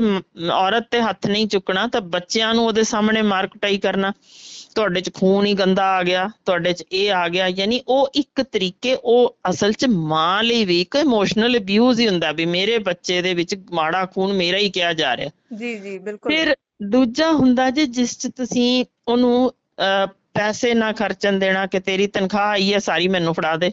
ਹਾਂ, ਸਾਰਾ ਕੰਟਰੋਲ ਆਪਣੇ ਕੋਲ ਰੱਖਣਾ। ਬਿਲਕੁਲ। ਫਿਰ ਇਹ ਐਕਸਪੈਕਟ ਕਰਨਾ ਕਿ ਤੂੰ ਮੇਰੇ ਤੋਂ ਪਰਮਿਸ਼ਨ ਲੈਣੀ ਹੈ ਹਰ ਗੱਲ ਦੀ, ਮੈਂ ਜੀ ਜਾਵਾਂ ਗੁਆਂਢੀ ਵੱਲ ਜਾਵਾਂ ਜੀ, ਮੈਂ ਉੱਥੇ ਕਰ ਆਵਾਂ ਜੀ। ਸੋ ਇਹ ਸਾਰੀਆਂ ਚੀਜ਼ਾਂ ਹੀ ਇੱਕ ਇਮੋਸ਼ਨਲ ਅਬਿਊਜ਼ ਲਈ, ਮੈਂ ਇਸ ਕਰਕੇ ਇਹ ਦੱਸਣਾ ਚਾਹ ਰਹੀ ਸਾਂ ਕਿ ਸਾਡੀਆਂ ਜੋ ਬੇਟੀਆਂ ਇਹ ਸੁਣ ਰਹੀਆਂ ਹੁਣ, ਉਹਨਾਂ ਨੂੰ ਅੰਦਾਜ਼ਾ ਹੋਵੇ ਕਿ ਕਿਸ ਸਟੇਜ ਤੇ ਕੰਮ ਕਰਨਾ, ਤੇ ਮਾਪਿਆਂ ਨੂੰ ਵੀ ਪਤਾ ਹੋਏ, ਵੀ ਸਾਡੇ ਵੀਰਾਂ ਨੂੰ ਪਤਾ ਹੋਏ ਉਹਨਾਂ ਨੇ ਆਪਣੀਆਂ ਬੇਟੀਆਂ ਲਈ ਕਦੋਂ ਇੱਕ ਵਾਰਨਿੰਗ ਸਾਈਨ ਸਮਝ ਲੈਣਾ ਪਈ ਇਹ ਚੱਲਿਆ ਜੇ, ਇਹ ਅਬਿਊਜ਼ ਹੀ ਹੈ। ਇਹ ਨਹੀਂ ਹੈ ਕਿ ਇਹ ਕੋਈ ਅਜੇ ਸ਼ੁਰੂਆਤੀ ਦੌਰ ਹੈ, ਇਹ ਆਲਰੇਡੀ ਸ਼ੁਰੂ ਹੋ ਚੁੱਕਾ। ਫਿਰ ਤੁਸੀਂ ਕਿਸ ਨੂੰ ਕਾਲ ਕੀਤਾ, ਤੁਹਾਡਾ ਫੋਨ ਚੁੱਕ ਕੇ ਵੇਖਣਾ ਕਿਹਨੂੰ ਕਾਲ ਕੀਤਾ, ਯਾਨੀ ਉਹ ਸ਼ੱਕ ਦੀ ਨਿਗਾਹ ਨਾਲ ਦੇਖਣਾ ਵੀ ਇਮੋਸ਼ਨਲ ਅਬਿਊਜ਼ ਹੈ। ਫਿਰ ਤੁਹਾਨੂੰ ਤੁਹਾਡੇ ਸਾਹਮਣੇ ਜਿਵੇਂ ਕੋਈ ਕੁੱਤਾ ਵੀ ਪਾਲਿਆ, ਉਹ ਮਤਲਬ ਉਸ ਲਈ ਵਰਤਣਾ, ਉਹ ਤੂੰ ਜ਼ਿਆਦਾ ਠੀਕ ਹੈ ਇਹਦੇ ਤੋਂ, ਯਾਨੀ ਇਸ ਤਰੀਕੇ ਦੀ ਕੰਪੈਰੀਜ਼ਨ ਤੁਹਾਡੇ ਆਪਣੇ ਪਾਲਤੂ ਜਾਨਵਰ ਨਾਲ ਵੀ ਕਰਨੀ ਹੀ ਇਮੋਸ਼ਨਲ ਅਬਿਊਜ਼ ਹੀ ਹੈ। ਯਾਨੀ ਹਰ ਥਾਂ ਤੇ ਕਿਸੇ ਤਰੀਕੇ ਨਾਲ, ਇਹਨੂੰ ਤਾਂ ਜਿਵੇਂ ਕਿਸੇ ਦੋਸਤ ਕੋਲ ਬੈਠੇ, ਯਾਰ ਇਹਨੂੰ ਤਾਂ ਚਾਹ ਵੀ ਬਣਾਉਣੀ ਨਹੀਂ ਆਉਂਦੀ, ਇਹ ਗੱਲ ਸਾਰੀਆਂ ਲੱਗਦੀਆਂ ਨਿੱਕੀਆਂ ਨਿੱਕੀਆਂ ਨੇ, ਪਰ ਇਹ ਸਾਰੀਆਂ ਦੀਆਂ ਸਾਰੀਆਂ ਕਾਨੂੰਨ ਦੇ ਤਹਿਤ ਅਬਿਊਜ਼ ਗਿਣੀਆਂ ਜਾ ਚੁੱਕੀਆਂ ਨੇ। ਫਿਰ ਆਉਂਦਾ ਜੇ ਸਾਈਕੋਲੋਜੀਕਲ ਅਬਿਊਜ਼, ਠੀਕ ਹੈ, ਯਾਨੀ ਤੁਸੀਂ ਕਿਸੇ ਨੂੰ ਧਮਕਾਉਣਾ, ਯਾਨੀ ਮੈਂ, ਤੂੰ ਕਰਕੇ ਦੇਖ, ਦਿਖਾ ਤਾਂ ਸਹੀ ਮੈਨੂੰ ਕਰਕੇ, ਯਾਨੀ ਉਦੋਂ ਜੇ ਹੱਥ ਨਹੀਂ ਲਾਇਆ, ਕੁੱਟਿਆ ਨਹੀਂ, ਪਰ ਇੱਕ ਧਮਕਾਉਣ ਦੇ ਲਹਿਜੇ ਨਾਲ ਗੱਲ ਕੀਤੀ, ਜਾਂ ਉਹਦੇ ਸਾਹਮਣੇ, ਧਿਆਨ ਕਰਿਓ, ਆਪਣੇ ਆਪ ਨੂੰ ਵੀ ਆਪਣਾ ਸਿਰ ਮਾਰਨਾ ਕੰਧ ਚ, ਆ ਲੈ ਮੈਂ ਕਰਤਾ, ਤੂੰ ਇਹ ਕੀਤਾ, ਆ ਫੜ, ਉਹ ਇੱਕ ਤਰੀਕਾ ਇਸ ਨੂੰ ਸਾਈਕੋਲੋਜੀਕਲ ਅਬਿਊਜ਼ ਦੇ ਵਿੱਚ ਲਾਇਆ ਗਿਆ ਕਿ ਉਸ ਨੂੰ ਇੰਟੀਮੀਡੇਟ ਕਰਨਾ, ਉਹਨੂੰ ਡਰਾ ਕੇ ਆਹ ਕਰ ਦੂੰਗਾ, ਮੈਂ ਤੇਰਾ ਗਲਾ ਘੁੱਟ ਦੂੰਗਾ, ਮੈਂ ਤੈਨੂੰ ਦਿਖਾਣਾ ਕੀ ਕਰ ਸਕਦਾ, ਟੰਗ ਤੋੜ ਦੂੰਗਾ, ਤੇ ਉਹਦੇ ਸਾਹਮਣੇ ਆਪਣੇ ਆਪ ਨੂੰ ਜਾਂ ਫਿਰ ਪ੍ਰਾਪਰਟੀ ਦੀ ਡਿਸਟਰਕਸ਼ਨ, ਦਰਵਾਜ਼ੇ ਨੂੰ ਲੱਤ ਮਾਰਨੀ, ਗਲਾਸ ਚੁੱਕ ਕੇ ਸੁੱਟ ਦੇਣੇ, ਭਾਂਡੇ ਤੋੜਨੇ, ਖਿੜਕੀ ਦਾ ਸ਼ੀਸ਼ਾ ਤੋੜਨਾ, ਦਰਵਾਜ਼ਾ ਥਾੜ ਜ਼ੋਰ ਦੀ ਮਾਰ ਦੇਣਾ। ਇਹ ਦੇ ਨਾਲ ਫਿਰ ਇੱਕ ਤਰੀਕੇ ਇਹਨੂੰ ਅੱਗੋਂ ਮਾਈਂਡ ਗੇਮ ਦਾ ਨਾਮ ਦਿੱਤਾ ਗਿਆ। ਉਹਦੇ ਵਿੱਚ ਹੁੰਦਾ ਕਿ ਤੁਸੀਂ, ਤੁਹਾਡੇ ਵੀ ਆਇਆ, ਲਾਊਡ ਕਰਕੇ ਸੁਣਾ, ਕੀ ਗੱਲ ਕਰ ਰਹੀ ਹੈ ਆਪਣੀ ਦੋਸਤ ਨਾਲ, ਕਿਹਦਾ ਨਾਂ ਲੈ ਰਹੀ ਹੈ ਵਿੱਚੋਂ, ਤੂੰ ਆਪਣੇ ਟੱਬਰ ਨਾਲ ਗੱਲ ਕੀਤੀ ਹੈ, ਲਾਊਡ ਕਰ। ਸੋ ਇਹ ਚੀਜ਼ ਜਿਹੜੀ ਹੈ ਨਾ, ਇਹ ਸਾਰੀਆਂ ਦੀਆਂ ਸਾਰੀਆਂ ਗੱਲਾਂ ਸਾਈਕੋਲੋਜੀਕਲ ਅਬਿਊਜ਼ ਦੇ ਵਿੱਚ ਗਿਣੀਆਂ ਜਾਂਦੀਆਂ ਨੇ। ਜੀ। ਤੀਸਰਾ ਹੁੰਦਾ ਜੇ ਇਕਨੋਮਿਕ ਜਾਂ ਫਾਈਨੈਂਸ਼ੀਅਲ ਅਬਿਊਜ਼, ਆਰਥਿਕ, ਠੀਕ ਹੈ। ਆਰਥਿਕ ਪੱਖੋਂ ਕੀ ਕਰਦੇ ਨੇ ਕਿ ਉਸ ਨੂੰ ਕਹਿਣਾ ਕਿ ਤੂੰ ਜੋ ਵੀ ਕੁਝ ਲੈਣਾ ਹੈ, ਸਬਜ਼ੀ ਲੈਣ ਜਾਣੀ ਹੈ, ਕੁਝ ਵੀ ਲੈਣ ਜਾਣਾ ਹੈ, ਤੂੰ ਮੇਰੇ ਕੋਲੋਂ ਪੈਸੇ ਮੰਗ ਕੇ ਜਾ। ਜੀ ਫਿਰ ਉਹਨੂੰ ਕਹਿਣਾ ਉਸ ਥਾਂ ਤੇ ਅਜੇ ਕੱਲ ਤਾਂ ਦਿੱਤੇ ਸੀ, ਉਹ ਕਿੱਥੇ ਗਏ। ਯਾਨੀ ਇਹ ਚੀਜ਼ ਕਹਿਣੀ ਵੀ ਉਹਨੂੰ, ਇਸ ਤਰੀਕੇ ਦੀ ਗੱਲ ਕਰਨੀ ਉਹਨੂੰ ਇੱਕ ਤਰੀਕੇ ਦਾ ਉਹਦਾ ਇਹ ਆਰਥਿਕ ਪੱਖੋਂ ਅਬਿਊਜ਼ ਗਿਣਿਆ ਜਾਂਦਾ ਜੇ। ਇਹ ਵੀ ਇੱਕ ਹਿੰਸਾ ਹੀ ਜੀ ਗਿਣੀ ਗਈ ਉਹਨੂੰ ਉਸ ਤਰੀਕੇ। ਫਿਰ ਉਹਨੂੰ ਇਹ ਕਹਿਣਾ ਕਿ ਤੂੰ ਅੱਜ ਦਫ਼ਤਰ ਵਿੱਚ ਚਾਹ ਕਿੰਨੇ ਦੀ ਪੀ ਆਈ, ਕਿੰਨਾ ਖਰਾਬ ਕਰ ਆਈ, ਉੱਥੇ ਕਿਉਂ ਬਾਹਰੋਂ ਚੀਜ਼ ਲੈ ਲਈ। ਯਾਨੀ ਸੇਬ ਤੂੰ ਇੱਥੇ ਤਾਂ ਇੰਨੇ ਦੇ ਸੀਗੇ 100 ਰੁਪਏ ਦੇ, ਤੂੰ ਕਿੱਥੋਂ ਲੈ ਆਈ 120 ਦਾ। ਇਸ ਤਰੀਕੇ ਦੀ ਯਾਨੀ ਉਸ ਨੂੰ ਹਿਊਮਿਲੀਏਟ ਕਰਨਾ, ਉਹਨੂੰ ਨੀਵਾਂ ਦਿਖਾਉਣ ਦੀ ਕੋਸ਼ਿਸ਼ ਕਰਨੀ, ਇਹ ਵੀ ਇੱਕ ਤਗੜਾ ਉਸ ਲਈ ਅਬਿਊਜ਼ ਗਿਣਿਆ ਜਾਂਦਾ। ਫਿਰ ਆਂਦਾ ਜੇ ਸਰੀਰਕ ਪੱਖੋਂ ਫਿਜ਼ੀਕਲ ਅਬਿਊਜ਼, ਉਸ ਤੋਂ ਬਾਅਦ ਆਂਦਾ ਜੇ ਸੈਕਸੁਅਲ ਅਬਿਊਜ਼, ਫਿਰ ਸਟਾਕਿੰਗ। ਹੁਣ ਫਿਜ਼ੀਕਲ ਅਬਿਊਜ਼ ਉਹਨੂੰ ਸਰੀਰਕ ਪੱਖੋਂ ਉਹਨੂੰ ਬੂਟ ਨਾਲ ਕਿੱਕ ਕਰਨਾ ਜਾਂ ਉਹਨੂੰ ਘੁੱਟ ਕੇ ਫੜਨਾ, ਸੰਗ ਘੁੱਟਣ ਦੀ ਗੱਲ ਕਰਨੀ, ਉਹਨੂੰ ਥੱਪੜ ਮਾਰ ਦੇਣਾ, ਵਾਲ ਪੁੱਟਣੇ, ਚੱਕ ਮਾਰਨਾ, ਉਹਨੂੰ ਜਬਰੀ ਸ਼ਰਾਬ ਪਿਆਉਣ ਦੀ ਕੋਸ਼ਿਸ਼ ਕਰਨੀ ਜਾਂ ਡਰੱਗਸ ਦੇਣ ਦੀ ਕੋਸ਼ਿਸ਼ ਕਰਨੀ ਜਾਂ ਉਹਨੂੰ ਘੜੀਸਣਾ, ਫਿਰ ਉਹਨੂੰ ਕੰਧ ਚ ਮਾਰਨਾ ਜਾਂ ਉਹਦੇ ਬੈਲਟ ਨਾਲ ਕੁੱਟਣਾ, ਜਾਂ ਇਹ ਸਾਰੀਆਂ ਚੀਜ਼ਾਂ ਜਿਸ ਦੇ ਵਿੱਚ ਤੁਸੀਂ ਉਸ ਦੇ ਸਰੀਰਕ ਪੱਖੋਂ ਉਸਨੂੰ ਨੁਕਸਾਨ ਪਹੁੰਚਾਣਾ, ਜਿਸ ਚ ਯਾਨੀ ਉਸ ਨੂੰ ਉਹਦੇ ਨਾਲੋਂ ਨਾਲ ਇਹ ਅਹਿਸਾਸ ਵੀ ਕਰਾਈ ਜਾਣਾ ਵੀ ਇਹ ਤਾਂ ਅਜੇ ਕੁਛ ਵੀ ਨਹੀਂ, ਹਜੇ ਤੂੰ ਦੇਖ ਇਸ ਤੋਂ ਉੱਪਰ ਕੀ ਮੈਂ ਕਰ ਸਕਦਾ। ਵੀ ਆਣ ਦੇ, ਤੇਰਾ ਭਰਾ ਆਇਆ ਮੈਂ ਉਹਦਾ ਵੀ ਇਹੀ ਹਾਸ਼ਰ ਕਰਨਾ, ਪਿਓ ਆਇਆ ਉਹਨੂੰ ਵੀ ਇੰਝ ਹੀ ਕਰਨਾ, ਕੋਠੇ ਤੋਂ ਧੱਕਾ ਦੇ ਦੂੰਗਾ। ਯਾਨੀ ਇਸ ਤਰੀਕੇ ਦਾ ਕਰਕੇ ਫਿਰ ਉਹਨੂੰ ਹਥਿਆਰ ਨਾਲ ਡਰਾਉਣਾ, ਉਹ ਵੀ ਇੱਕ ਤਗੜਾ ਫਿਜ਼ੀਕਲ ਅਬਿਊਜ਼ ਹੈ। ਵੀ ਮਾਰੀ ਕਿ ਨਹੀਂ ਮਾਰੀ, ਪਿਸਤੌਲ ਕੱਢ ਕੇ ਤਾਨ ਲੈਣੀ ਵੀ ਓਨੀ ਹੀ ਉਸੇ ਤਰ੍ਹਾਂ ਹੀ ਖਤਰਨਾਕ ਗਿਣੀ ਜਾਂਦੀ ਹੈ। ਫਿਰ ਇਸ ਹੱਦ ਤੱਕ ਲਿਆ ਜਾਣਾ ਵੀ ਉਹਨੂੰ ਕੁੱਟ ਕੇ ਘੜੀਸ ਕੇ ਘਰੋਂ ਬਾਹਰ ਕੱਢ ਦੇਣਾ ਵੀ ਜਾ ਦਫਾ ਹੋ, ਰਾਤ ਨੂੰ ਹੁਣ ਜਿੱਥੇ ਮਰਜੀ ਜਾ। ਇਸੇ ਤਰ੍ਹਾਂ ਮਤਲਬ ਉਹਨੂੰ ਫੋਰਸ ਕਰਨਾ ਉਸ ਔਰਤ ਨੂੰ ਕਿ ਤੂੰ ਘਰ ਛੱਡ ਕੇ ਜਾ। ਫਿਰ ਉਹਨੂੰ ਜੇ ਉਹ ਕੋਸ਼ਿਸ਼ ਕਰੇ ਪੁਲਿਸ ਨੂੰ ਬੁਲਾਉਣ ਦੀ ਜਾਂ ਕਿਸੇ ਹਸਪੀਟਲ ਕਾਲ ਕਰਨ ਦੀ, ਉਸ ਫੋਨ ਨੂੰ ਕਰਨ ਤੋਂ ਰੋਕਣਾ।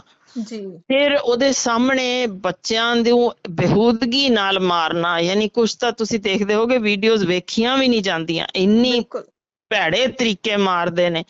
ਸੋ ਇਹ ਚੀਜ਼ਾਂ ਹੁੰਦੀਆਂ ਜੇ ਜਿਹੜੀਆਂ ਵਾਇਲੈਂਸ, ਜਿਹੜਾ ਤੁਸੀਂ ਫਿਜ਼ੀਕਲ ਅਬਿਊਜ਼ ਆਂਦੀ ਜੇ। ਫਿਰ ਆਂਦੀ ਜੇ ਸੈਕਸੁਅਲ ਅਬਿਊਜ਼, ਜਿਹਦੇ ਵਿੱਚ ਤੁਸੀਂ ਜਾਂ ਜਦ ਕਿ ਭਾਰਤ ਵਿੱਚ ਤਾਂ ਸਾਡਾ ਪੁੱਠਾ ਹੀ ਹਿਸਾਬ ਹੈ, ਪਰ ਅਦਰਵਾਈਜ਼ ਇਹਨੂੰ ਮੰਨਿਆ ਕਾਨੂੰਨਨ ਗਿਆ ਕਿ ਤੁਸੀਂ ਕਿਸੇ ਦੀ ਵੀ ਕੰਸੈਂਟ ਲੈਣੀ ਹੁੰਦੀ ਹੈ, ਯਾਨੀ ਉਹਦੀ ਇਜਾਜ਼ਤ ਤੋਂ ਬਗੈਰ ਜਬਰੀ ਆਪਣੇ ਆਪ ਨੂੰ ਥੋਪਣਾ, ਜਿਸ ਵਿੱਚ ਤੁਸੀਂ ਉਹਨੂੰ ਵੱਖ ਤਰ੍ਹਾਂ ਦੇ ਜਬਰੀ ਕੱਪੜੇ ਪਹਿਨਾਉਣੇ ਚਾਹੋ ਜਾਂ ਵੱਖ ਤਰ੍ਹਾਂ ਦਾ ਉਸ ਤੋਂ ਤੁਸੀਂ ਸਰੀਰਕ ਸੰਬੰਧ ਨਾਰਮਲ ਛੱਡ ਕੇ ਹੋਰ ਤਰੀਕੇ ਦੇ ਜਬਰੀ ਕਰਾਉਣੇ ਚਾਹੋ, ਜਾਂ ਉਹਨੂੰ ਯਾਨੀ ਸਰੀਰਕ ਸੰਬੰਧਾਂ ਦੌਰਾਨ ਉਹਦੀ ਇਨਸਲਟ ਕਰਦੇ ਹੋਵੋ ਜਾਂ ਉਹਦੇ ਸਰੀਰ ਬਾਰੇ ਭੱਦੇ ਰਿਮਾਰਕਸ ਉਸ ਸਮੇਂ ਬੋਲਦੇ ਹੋਵੋ, ਜਾਂ ਤੁਹਾਨੂੰ ਉਹ ਸਰੀਰਕ ਸੰਬੰਧਾਂ ਦੌਰਾਨ ਵੀ ਤੁਹਾਨੂੰ ਕੋਸ਼ਿਸ਼ ਕਰਦਾ ਹੋਏ ਗਲਾ ਘੁੱਟਣ ਦੀ ਜਾਂ ਤੁਹਾਨੂੰ ਉਸ ਸਮੇਂ ਕੁੱਟਣ ਦੀ, ਜਾਂ ਉਸ ਸਮੇਂ ਜਬਰੀ ਸਰੀਰਕ ਸੰਬੰਧ ਬਣਾਉਣ ਲਈ ਹਥਿਆਰਾਂ ਦੀ ਵਰਤੋਂ ਕਰੇ, ਜਾਂ ਫਿਰ ਤੁਹਾਨੂੰ ਉਹ ਜਬਰੀ ਅਨਯੂਜੂਅਲ ਸੈਕਸ ਜਿਹਨੂੰ ਅਸੀਂ ਗਿਣਦੇ ਹਾਂ ਕਿ ਕਿਸੇ ਹੋਰ ਚੀਜ਼ਾਂ ਨਾਲ ਅਨਨੈਚੁਰਲ ਸੈਕਸ ਜੋ ਕਰਨਾ ਚਾਹਵੇ, ਇਹ ਸਾਰੀਆਂ ਚੀਜ਼ਾਂ ਨੂੰ ਇਹਦੇ ਵਿੱਚ ਗਿਣਿਆ ਗਿਆ ਸੈਕਸੁਅਲ ਅਬਿਊਜ਼। ਫਿਰ ਆਂਦੀ ਜੇ ਸਟਾਕਿੰਗ। ਮੈਂ ਇਸ ਕਰਕੇ ਹਰਸ਼ਰਨ ਜੀ ਦੱਸਣਾ ਚਾਹ ਰਹੀ ਸਾਂ ਕਿ ਬਹੁਤ ਸਾਰੀਆਂ ਔਰਤਾਂ ਨੂੰ ਕਈ ਵਾਰ ਕੁਝ ਚੀਜ਼ਾਂ ਦੀ ਸਮਝ ਹੀ ਨਹੀਂ ਹੁੰਦੀ ਕਿ ਕਿਸ ਨੂੰ ਅਸੀਂ ਵਾਇਲੈਂਸ ਗਿਣੀਏ, ਕਿਸ ਨੂੰ ਅਸੀਂ ਹਿੰਸਾ ਗਿਣੀਏ, ਜਿਸ ਤੋਂ ਅਸੀਂ ਕੰਪਲੇਂਟ ਕਰ ਸਕਦੇ ਹੋਈਏ, ਤੇ ਫਿਰ ਕਿਵੇਂ ਇਸ ਤੋਂ ਬਚਣਾ, ਕਿਸ ਸਟੇਜ ਤੇ ਕਿਵੇਂ ਰਿਐਕਟ ਕਰਨਾ ਹੁੰਦਾ। ਕਿ ਤੁਸੀਂ ਓਨਾ ਹੀ ਵਾਪਸ ਕੁੱਟਣਾ ਸ਼ੁਰੂ ਕਰ ਦੇਣਾ, ਜਾਂ ਹਰ ਨਿੱਕੀ ਤੋਂ ਨਿੱਕੀ ਗੱਲ ਵੀ ਕਈ ਵਾਰ ਅਸੀਂ ਉਹ ਹੁੰਦੀ ਹੀ ਨਹੀਂ, ਹਿੰਸਾ ਅਬਿਊਜ਼ ਹੁੰਦਾ ਹੀ ਨਹੀਂ, ਪਿਆਰ ਨਾਲ ਵੀ ਕਈ ਵਾਰ ਕੁਝ ਸ਼ਬਦ ਬੋਲ ਦਿੱਤੇ ਜਾਂਦੇ ਨੇ ਜਿਸ ਦਾ ਅੰਦਰੋਂ ਕੋਈ ਮਕਸਦ ਨਹੀਂ ਹੁੰਦਾ ਜਾਂ ਅੱਗੇ ਪਿੱਛੇ ਕਦੇ ਵੀ ਕਿਸੇ ਨੇ ਉਹ ਨਹੀਂ ਮਾਰ ਕੁਟਾਈ ਵਰਗੀ ਗੱਲ ਕੀਤੀ ਹੁੰਦੀ ਤਾਂ ਆਪਾਂ ਉਸ ਨਿੱਕੀ ਜੀ ਗੱਲ ਤੇ ਵੀ ਕਿਤੇ ਪੁਲਿਸ ਨਾਲ ਸੱਦ ਲਈਏ ਜਾਂ ਇੱਕਦਮ ਸੋਸ਼ਲ ਮੀਡੀਆ ਤੇ ਪਾਈਏ ਜਾਂ ਭੜਕ ਕੇ ਰੋ ਪਿੱਟ ਕੇ ਅਸੀਂ ਕੁਝ ਹੋਰ ਹੀ ਬਣਾ ਦਈਏ ਜਦ ਕਿ ਗੱਲ ਕੁਝ ਖਾਸ ਹੋਵੇ ਹੀ ਨਾ। ਇਹ ਵੀ ਚੀਜ਼ਾਂ ਹੋ ਜਾਂਦੀਆਂ ਨੇ। ਸੋ ਇਸੇ ਲਈ ਮੈਂ ਸਪਸ਼ਟ ਕਰ ਰਹੀ ਸੀ ਵੀ ਕਿਸ ਨੂੰ ਅਸੀਂ ਹਿੰਸਾ ਗਿਣਨਾ ਜੀ। ਹੁਣ ਮਤਲਬ ਜੇ ਤੁਸੀਂ ਕਿਸੇ ਨੂੰ ਅੱਤ ਦਾ ਚਿੜਚਿੜਾ ਕਰ ਦੇਣਾ ਯਾਨੀ ਉਹਨੂੰ ਵਾਰ-ਵਾਰ ਕੁਛ ਇਸ ਤਰੀਕੇ ਦੀ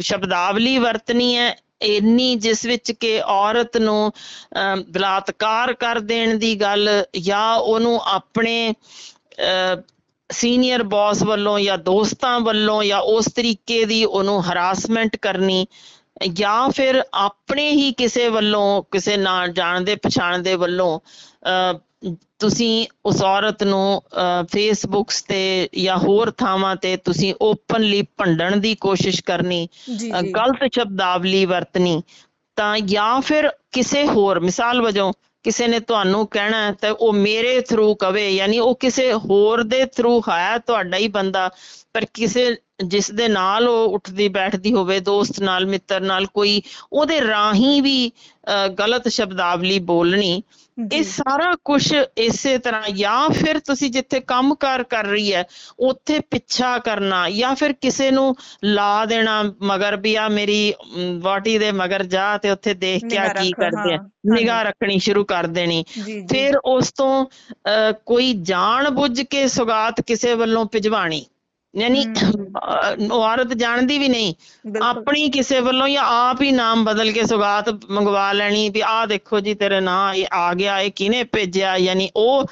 ਤੇ ਫਿਰ ਇੱਕ ਹੋਰ ਇੰਟਰਸਟਿੰਗ ਚੀਜ਼ ਦੱਸਣਾ ਚਾਹੁੰਦੀ ਹਾਂ ਓਥੈਲੋ ਸਿੰਡਰੋਮ ਜਿਸਦਾ ਕਿ ਬਹੁਤ ਵੱਡਾ ਰੀਜ਼ਨ ਇਹ ਹੁੰਦਾ ਕੀ ਜੇ ਜੋ ਕਿ ਮਨਦੀਪ ਦੇ ਵਿੱਚ ਵੀ ਇੱਕ ਚੀਜ਼ ਨਜ਼ਰ ਆਈ ਉਹ ਇਹ ਹੁੰਦਾ ਜੇ ਕਿ ਜਦੋਂ ਕੋਈ ਤੁਹਾਡਾ ਹਸਬੈਂਡ ਐਕਸੈਸਿਵ ਸ਼ਰਾਬ ਜਾਂ ਡਰੱਗਸ ਲੈਣ ਲੱਗ ਜਾਵੇ ਨਪੁੰਸਕ ਕਈ ਵਾਰ ਹੋ ਜਾਂਦੇ ਨੇ ਸਰੀਰਕ ਸੰਬੰਧ ਨਹੀਂ ਬਣਾ ਸਕਦੇ ਤਾਂ ਇਹਨਾਂ ਨੂੰ ਉਸ ਨਸ਼ੇ ਦੇ ਅਸਰ ਹੇਠ ਇਹ ਮਹਿਸੂਸ ਹੋਣ ਲੱਗ ਜਾਂਦਾ ਹੈ ਕਿ ਮੇਰੀ ਪਤਨੀ ਦੇ ਨਾਜਾਇਜ਼ ਕਿਸੇ ਨਾਲ ਸੰਬੰਧ ਨੇ ਉਹ ਤਾਂ ਹੀ ਖੁਸ਼ ਹੈ ਯਾਨੀ ਉਹ ਮੁਸਕਰਾ ਵੀ ਦਵੇ ਤਾਂ ਉਹ ਲੱਗਦਾ ਉਹਨੂੰ ਵੀ ਇਹ ਤਾਂ ਸਰੀਰਕ ਸੰਬੰਧ ਬਣਾ ਕੇ ਹੀ ਆਈ ਹੈ ਕਿਉਂਕਿ ਮੈਂ ਇਹ ਕਰਨ ਜੋਗਾ ਨਹੀਂ ਸੀ ਤਾਂ ਫਿਰ ਇਹ ਕਿਵੇਂ ਕਰ ਰਹੀ। ਸੋ ਬਹੁਤੇ ਜਿਹੜੇ ਲੌਂਗ ਡਰਾਈਵ ਕਰਦੇ ਜਿਹੜੇ ਇਹ ਅੰਕੜੇ ਹੁਣ ਮੈਂ ਦੱਸ ਦਿਆਂ ਮੈਂ ਕਿਸੇ ਆਪਣੇ ਟਰੱਕ ਵਾਲੇ ਵੀਰ ਤੇ ਇਲਜ਼ਾਮ ਨਹੀਂ ਲਾ ਰਹੀ ਮੈਂ ਸਿਰਫ ਦੱਸ ਰਹੀ ਹਾਂ ਜੋ ਕਿ ਅਮਰੀਕਨ ਫਿਗਰ CDC ਦੇ ਵਿੱਚ ਕਹਿੰਦੇ ਨੇ ਕਿ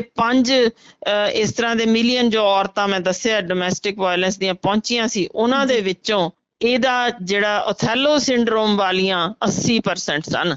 ਸੋ ਤੁਸੀਂ ਸਮਝ ਲਓ ਕਿ ਕਿੰਨਾ ਭਾਰੀ ਜੇ ਕਿ ਡਰੱਗਸ ਵਗੈਰਾ ਲੈਣ ਲੱਗ ਜਾਣ ਤਾਂ ਉਹ ਕਿਵੇਂ ਹੌਲੀ ਹੌਲੀ ਉਸ ਅਸਰ ਹੇਠ ਆਪਣੀ ਔਰਤ ਤੇ ਬੇਵਜ੍ਹਾ ਸ਼ੱਕ ਕਰਨ ਲੱਗ ਜਾਂਦੇ ਨੇ ਕਿ ਇਹ ਕਿਸੇ ਹੋਰ ਨਾਲ ਸਰੀਰਕ ਸੰਬੰਧ ਬਣਾਈ ਬੈਠੀ ਹੈ। ਸੋ ਬਹੁਤ ਜ਼ਿਆਦਾ ਬੇਹੂਦਗੀ ਨਾਲ ਕੁੱਟਦੇ ਮਾਰਦੇ ਨੇ ਉਹਨੂੰ ਜਿਵੇਂ ਐਗਜ਼ੈਕਟਲੀ ਹੋਇਆ ਮਨਦੀਪ ਕੌਰ ਬੇਟੀ ਨਾਲ ਕਿ ਉਹਨੂੰ ਟਰੱਕ 'ਚ ਲੈ ਗਏ ਮਾਰਿਆ ਕੁੱਟਿਆ ਉਹਨੂੰ ਲਗਾਤਾਰ ਹੀ ਇਸ ਤਰੀਕੇ ਦੀ ਅੱਤ ਦਾ ਯਾਨੀ ਤੁਸੀਂ ਇਹਨੂੰ ਪੈਰਾਨੋਇਡ ਬਿਹੇਵੀਅਰ ਅਸੀਂ ਕਹਿੰਦੇ ਹਾਂ ਕਿ ਬਿਲਕੁਲ ਹੀ ਕਿਸੇ ਹੋਰ ਬੰਦੇ ਦਾ ਕਿਆਸ ਹੀ ਕਰ ਲੈਣਾ ਵੀ ਮੈਂ ਪਿੱਠ ਵੀ ਮੋੜਦਾ ਤੇ ਪਿੱਛੇ ਬੰਦਾ ਵੜ ਜਾਂਦਾ ਤੇ ਬਹਿ ਜਾਂਦੇ ਨੇ ਮੰਜੇ ਤੇ ਜਾਂ ਮੈਂ ਬਾਹਰ ਨਿਕਲਿਆ ਨਹੀਂ ਤੇ ਸ਼ੁਰੂ ਹੋ ਗਿਆ। ਸੋ ਇੰਨਾ ਕੁ ਉਹ ਸਸਪੀਸ਼ੀਅਸ ਇੰਨਾ ਕੁ ਸ਼ੱਕੀ ਹੋ ਜਾਂਦੇ ਨੇ ਬਦਮਿਜ਼ਾਜ ਕਿ ਉਹ ਸਾਰਾ ਦਿਨ ਮਾਰ ਕੁਟਾਈ ਹੀ ਚਲਦੀ ਰਹਿੰਦੀ ਹੈ। ਹੁਣ ਇਹ ਚੀਜ਼ਾਂ ਦਾ ਜਿਹੜਾ ਸ਼ੱਕ ਹੁੰਦਾ ਕਿ ਕਿਸੇ ਹੋਰ ਨਾਲ ਔਰਤ ਲੱਗੀ ਇਹ ਬਹੁਤ ਵੱਡੀ ਗਿਣਤੀ 'ਚ ਲੋਕ ਇਹੋ ਜਿਹੇ ਕੇਸਿਸ ਆਉਣ ਲੱਗ ਗਏ ਨੇ। ਇਹਨਾਂ ਘਰਾਂ ਵਿੱਚ ਇੱਕ ਹੋਰ ਅਹਿਮ ਚੀਜ਼ ਕੀ ਹੁੰਦੀ ਜੇ ਕਿ ਸਿਰਫ ਮਰਦ ਜਾਂ ਔਰਤ ਵਿੱਚ ਇਹ ਡੋਮੈਸਟਿਕ ਵਾਇਲੈਂਸ ਨਹੀਂ ਲਗਭਗ 45 ਮਿਲੀਅਨ ਬੱਚੇ ਨੇ ਜਿਹੜੇ ਇਹੋ ਜਿਹੇ ਘਰਾਂ ਦੇ ਵਿੱਚੋਂ ਦੀ ਜੋ ਇਸ ਤਰ੍ਹਾਂ ਦੀ ਹਿੰਸਾ ਦੇਖ ਕੇ ਪਲਦੇ ਨੇ ਜਿਨ੍ਹਾਂ 'ਚ ਕੁੜੀਆਂ ਵੀ ਤੇ ਮੁੰਡੇ ਵੀ ਸ਼ਾਮਲ ਨੇ। ਇਹਨਾਂ ਵਿੱਚ ਤੁਸੀਂ ਹੁਣ ਸਮਝੋ ਕਿਉਂ ਇਹ ਵਾਰਨਿੰਗ ਸੀ ਜਿਸ ਕਾਰਨ ਆਪਾਂ ਗੱਲ ਕਰ ਰਹੇ ਹਾਂ ਕਿ ਇਹਨਾਂ ਵਿੱਚੋਂ 25% 45 ਮਿਲੀਅਨ ਤੁਸੀਂ ਗਿਣਤੀ ਦੇਖ ਲਓ 25% ਇਹਨਾਂ ਚੋਂ ਉਹ ਨੇ ਜਿਹੜੇ ਆਪ ਐਗਜ਼ੈਕਟਲੀ ਉਸੇ ਤਰ੍ਹਾਂ ਦੇ ਹੀ ਬਣ ਜਾਂਦੇ ਨੇ।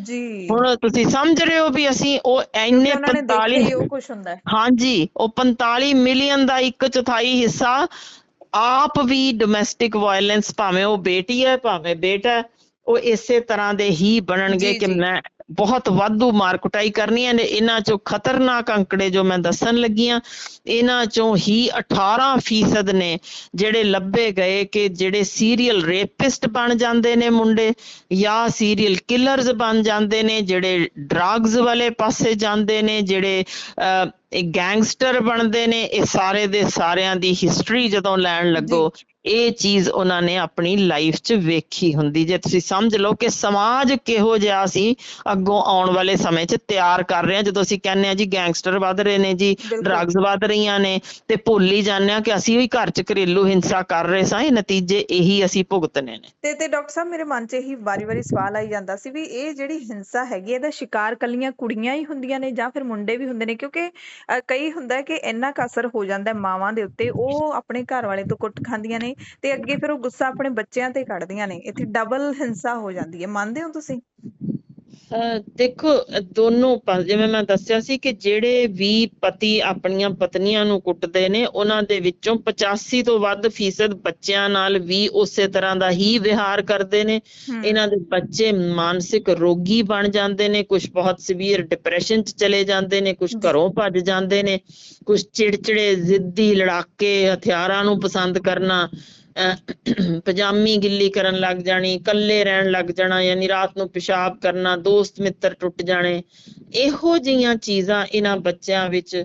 ਕੋਈ ਔਟਿਜ਼ਮ ਦਾ ਸ਼ਿਕਾਰ ਬਣ ਜਾਂਦਾ ਹੈ, ਕੋਈ ਅਟੈਂਸ਼ਨ ਡੈਫਿਸਿਟ ਦੇ ਯਾਨੀ ਧਿਆਨ ਨਾ ਲਾ ਸਕਣਾ, ਯਾਦਾਸ਼ਤ ਕਮਜ਼ੋਰ ਹੋਣੀ, ਸਕੂਲ ਵਿੱਚ ਫੇਲ ਹੋਣ ਲੱਗ ਜਾਣਾ। ਇਹ 'ਚ ਬਹੁਤ ਸਾਰੀਆਂ ਚੀਜ਼ਾਂ ਨੇ ਜਿਹੜੀਆਂ ਇਹਨਾਂ ਬੱਚਿਆਂ ਵਿੱਚ ਦਿਸਦੀਆਂ ਨੇ। ਹੁਣ ਇਹ ਬੱਚੇ ਪਹਿਲਾਂ ਤਾਂ ਪਿਓ ਹੱਥੋਂ ਕੁੱਟ ਖਾਈ, ਦੂਜਾ ਇਹਨਾਂ ਨੇ ਆਪ ਅੱਖੀਂ ਵੇਖਿਆ ਕਿ ਕੀ ਕੁਛ ਚੱਲ ਰਿਹਾ ਹੈ, ਫਿਰ ਤੀਜਾ ਤੋਂ ਮਾਂ ਨਾਲ ਖਿਜੇ ਕਿਉਂਕਿ ਉਹਨਾਂ ਨੂੰ ਮਜਬੂਰੀ ਹੈ, ਬਣਦਾ ਦਿਮਾਗ ਹਮੇਸ਼ਾ ਲਈ ਖਰਾਬ ਹੈ, ਮਾਂ ਵੱਲੋਂ ਵੀ ਕੁੱਟ ਪੈ ਗਈ, ਤਾਂ ਫਿਰ ਇਹ ਬੱਚੇ ਜਦੋਂ ਦੋਨਾਂ ਪਾਸਿਓਂ ਨਕਾਰੇ ਜਾਣ ਤਾਂ ਭੱਜ ਜਾਂਦੇ ਨੇ। ਜੇ ਮਾਂ ਇਹਨਾਂ ਨਾਲ ਪਿਆਰ ਕਰਦੀ, ਬਚਾਉਂਦੀ, ਬਹੁਤ ਸਾਰੇ ਕੇਸ ਅਸੀਂ ਦੇਖੇ ਨੇ, ਮਾਂ ਕੁੱਟ ਆਪ ਵੀ ਖਾਂਦੀ, ਬੱਚਿਆਂ ਨੂੰ ਕੁੱਟਣ ਤੋਂ ਬਚਾਉਂਦੀ ਵੀ ਕੁੱਟ ਖਾਂਦੀ, ਇਹੋ ਜਿਹੇ ਕੇਸਿਸ ਆਉਂਦੇ ਨੇ, ਦੰਦ ਟੁੱਟੇ ਹੁੰਦੇ ਨੇ, ਬੁਰੇ ਹਾਲ 'ਚ ਹਸਪੀਟਲਸ ਪਹੁੰਚਦੀਆਂ ਨੇ ਜੀ। ਉਹਨਾਂ ਦੇ ਬੱਚੇ ਜੋ ਕਿ ਦੇਖਦੇ ਨੇ ਸਾਡੇ ਸਾਹਮਣੇ ਮਾਂ ਨੂੰ ਇੰਨਾ ਜ਼ੁਲਮ ਕੀਤਾ ਗਿਆ, ਉਹ ਕਈ ਵਾਰ ਪਿਤਾ ਨੂੰ ਕੇਸਿਸ ਆਉਂਦੇ ਨੇ ਕਿ ਕੁੱਟਣ ਨੂੰ ਵਾਪਸ ਪੈਂਦੇ ਨੇ ਜਾਂ ਪਿਤਾ ਦੇ ਖਿਲਾਫ ਹੋ ਜਾਂਦੇ ਨੇ। ਇਹਨਾਂ ਵਿੱਚ ਬਥੇਰੇ ਨੇ ਜਿਹੜੇ ਦੇਖਦੇ ਨੇ ਕਿ ਪਿਤਾ ਨਸ਼ੇ ਕਰਕੇ ਕਰ ਰਿਹਾ, ਸੋ ਕੁਝ ਬੱਚੇ ਨਸ਼ਿਆਂ ਨੂੰ ਨਫ਼ਰਤ ਵੀ ਕਰਨ ਲੱਗ ਜਾਂਦੇ ਨੇ ਕਿ ਮੈਂ ਇਹਦੇ ਵਿਰੁੱਧ ਗੱਲ ਕਰਨੀ ਹੈ, ਤੇ ਕੁਝ ਫਿਰ ਉਸੇ ਪਾਸੇ ਨੂੰ ਵੀ ਪੈ ਜਾਂਦੇ ਨੇ। ਉਹ ਡਿਪੈਂਡ ਕਰਦਾ ਕਿ ਉਹਨਾਂ ਦੀ ਮਾਂ ਕਿੰਨਾ ਕੁ ਉਹ ਘਰ ਦਾ ਮਾਹੌਲ ਠੀਕ ਕਰਨ 'ਚ ਸਹਾਈ ਹੋ ਸਕੀ, ਕਿਉਂਕਿ ਡਰੱਗੀ ਨਾਲ ਰਹਿਣਾ ਤਾਂ ਇੱਕ ਤਰੀਕੇ ਨਰਕ ਦੇ ਵਿੱਚ ਹੀ ਵਸਣਾ ਹੁੰਦਾ ਜੇ। ਬਿਲਕੁਲ ਬਿਲਕੁਲ, ਇਹ ਤਾਂ ਹੈ। ਬਿਲਕੁਲ ਡਾਕਟਰ ਸਾਹਿਬ, ਤਾਂ ਮਤਲਬ ਬਹੁਤ ਹੀ ਆਪਾਂ ਕਹਿ ਸਕਦੇ ਹਾਂ ਕਿ ਹਿੰਸਾ ਜਿਹੜੀ ਹੈ ਉਹੀ ਸਵਾਲ ਹੁੰਦਾ ਕਿ ਹਿੰਸਾ ਕਦੇ ਖਤਮ ਹੋਊਗੀ? ਚੱਲਦੀ ਰਹਿੰਦੀ ਹੈ। ਪਹਿਲਾਂ ਇਹ ਸੀ ਕਿ ਲੋਕ ਅਨਪੜ੍ਹ ਨੇ ਤਾਂ ਕਰਕੇ ਅਜਿਹੀਆਂ ਗੱਲਾਂ ਹੁੰਦੀਆਂ ਨੇ, ਪਰ ਹੁਣ ਤਾਂ ਸਾਰੇ ਹੀ ਪੜ੍ਹਦੇ ਨੇ। ਮੈਨੂੰ ਲੱਗਦਾ ਹਰ ਕੋਈ ਅੱਜ ਕੱਲ ਪੜ੍ਹਾਈ ਕਰ ਰਿਹਾ ਸਕੂਲਾਂ ਦੇ ਵਿੱਚ, ਤੇ ਲੋਕ ਬੜੇ ਆਪਾਂ ਕਹਿ ਸਕਦੇ ਹਾਂ ਕਿ ਫਾਰਵਰਡ ਹੋ ਗਏ ਨੇ, ਪਰ ਇਹ ਚੀਜ਼ ਨਹੀਂ ਖਤਮ ਹੋ ਰਹੀ। ਪੜ੍ਹੇ ਲਿਖੇ ਲੋਕ ਵੀ ਕਰਦੇ ਆ ਹਿੰਸਾ। ਦੇਖੋ ਅਬਿਊਸਿਵ ਪਾਰਟਨਰਸ ਦੀ ਗਿਣਤੀ ਨਾ ਮਿਲੀਅਨਸ ਦੇ ਵਿੱਚ, ਜੇ ਇਸ ਵੇਲੇ ਜੋ ਇਹ ਦੱਸਦੇ ਨੇ, ਜੋ ਫਿਗਰਸ ਦੱਸ ਰਹੇ ਨੇ, ਲਗਭਗ ਇਹ 98 ਮਿਲੀਅਨ ਬੰਦੇ ਨੇ ਜਿਹਨੇ ਕਿ ਮੰਨ ਚੁੱਕੇ ਨੇ ਔਨ ਰੈਕਰਡ ਕਿ ਹਾਂਜੀ ਅਸੀਂ ਅਬਿਊਸਿਵ ਤਾਂ ਰਹੇ ਹਾਂ। ਜੀ ਜੀ, ਬਹੁਤ ਭਾਰੀ ਗਿਣਤੀ ਹੈ। ਯਾਨੀ ਗਾਲ ਜੇ ਅਸੀਂ ਪੰਜਾਬੀਆਂ ਦੀ ਕਹਿ ਦਈਏ, ਮੈਨੂੰ ਲੱਗਦਾ ਇੱਕ ਵੀ ਟੱਬਰ ਨਹੀਂ ਹੋਣਾ ਜਿਹਦੇ ਚ ਕਦੇ ਵੀ ਕਿਸੇ ਨੇ ਗਾਲ ਨਾ ਕੱਢੀ ਹੋਏ, ਕਿਉਂਕਿ ਪੰਜਾਬੀ ਤਾਂ ਮਾਂ ਜਾਂ ਭੈਣ ਦਾ ਨਾਂ ਲਏ ਬਗੈਰ ਗੱਲ ਹੀ ਘੱਟ ਤੋਰਦੇ ਨੇ। ਬਿਲਕੁਲ, ਗਾਲਾਂ ਤਾਂ ਹਰ ਕੋਈ ਕੱਢਦਾ। ਇਸ ਤਰ੍ਹਾਂ ਦੀ ਜਦੋਂ ਮੈਂਟੈਲਿਟੀ ਬਣੀ ਹੋਵੇ ਜਿਸ ਵਿੱਚ ਅਸੀਂ ਮਾਂ ਜਾਂ ਭੈਣ ਦੀ ਬੇਪਤੀ ਕਰਨੀ, ਉਹਨੂੰ ਜ਼ਬਾਨ ਜਦੋਂ ਕਿਸੇ ਨਾਲ ਬੋਲਣਾ ਦੇ ਵਿੱਚ ਸਮਝਦੇ ਹੀ ਨਹੀਂ ਵੀ ਅਸੀਂ ਔਰਤ ਦੀ ਬੇਪਤੀ ਕੀਤੀ ਆ, ਉਹਦੇ ਵਿੱਚ ਇਹ ਗੱਲ ਕਹਿਣੀ ਕਿ ਘਰ ਵਿੱਚੋਂ ਗਾਲ ਕੱਢ ਕੇ ਬੋਲ ਰਿਹਾ ਆਪਣੀ ਪਤਨੀ ਨਾਲ, ਤਾਂ ਇਹ ਕੁਛ ਬੜਾ ਅਟਪਟਾ ਜਿਹਾ ਲੱਗਦਾ ਵੀ ਕੀ ਇਹ ਰੁਕ ਸਕੇਗਾ? ਦਾ ਮਤਲਬ ਜਿਹੜਾ ਬੱਚਾ ਪਹਿਲਾ ਲਫ਼ਜ਼ ਬੋਲਦੇ ਸੁਣਦੇ ਸਾਰੀ ਘਰ ਵਿੱਚੋਂ ਵੀ ਸੁਣਦਾ, ਬਾਹਰੋਂ ਵੀ ਇਹੀ ਸੁਣਦਾ, ਦੁਕਾਨ ਤੇ ਖੜਾ, ਸੜਕ ਤੇ, ਹਰ ਥਾਂ ਤੇ ਜਦੋਂ ਮਾਂ ਜਾਂ ਭੈਣ ਦੀ ਗੱਲ ਕਰਨ ਦੇ ਨਾਲ ਹੀ ਆਵਾਜ਼ ਅਗਲੀ ਸੁਣਦਾ, ਤਾਂ ਇਹਨੂੰ ਸਿੱਖਣਾ ਹੀ ਹੈ। ਨਾਰਮਲ ਬਿਹੇਵੀਅਰ ਹੀ ਮੰਨ ਲਿਆ ਗਿਆ, ਇਹਨੂੰ ਗਾਲ ਤਾਂ ਗਿਣਦੇ ਹੀ ਨਹੀਂ ਕਿਉਂਕਿ ਬਿਲਕੁਲ ਹੈ ਗਾਲ ਨਹੀਂ ਹੀ ਗਿਣਦੇ, ਉਹਨੂੰ ਅਸਲ ਲੱਗਦਾ ਵਿੱਚ। ਕਿ ਮਤਲਬ ਠੀਕ ਹੈ ਏਦਾਂ ਹੀ ਬੋਲਣਾ ਹੁੰਦਾ ਸ਼ਾਇਦ ਬੰਦਿਆਂ ਨੇ। ਹਾਂ, ਉਹ ਸ਼ੁਰੂ ਹੀ ਯਾਰ ਤੇਰੀ ਮਾਂ ਏਦਾਂ ਹੀ ਜਦੋਂ ਗੱਲ ਸ਼ੁਰੂ ਕਰਨੀ ਹੈ ਤਾਂ ਉਹਨਾਂ ਨੂੰ ਇਹ ਮਹਿਸੂਸ ਵੀ ਨਹੀਂ ਹੁੰਦਾ ਵੀ ਅਸੀਂ ਕਿਸੇ ਔਰਤ ਨੂੰ ਵਿੱਚ ਉਹਦੀ ਬੇਅਦਬੀ ਹੋਈ ਆ, ਉਹਨੂੰ ਅਸੀਂ ਗਾਲ ਕੱਢਣ ਦੀ ਜਾਂ ਉਹਦੇ ਲਈ ਮਾੜੀ ਸ਼ਬਦਾਵਲੀ ਬੋਲੀ, ਮਹਿਸੂਸ ਕੀਤੇ ਬਗੈਰ ਹੀ ਬੋਲੀ ਜਾਂਦੇ ਨੇ।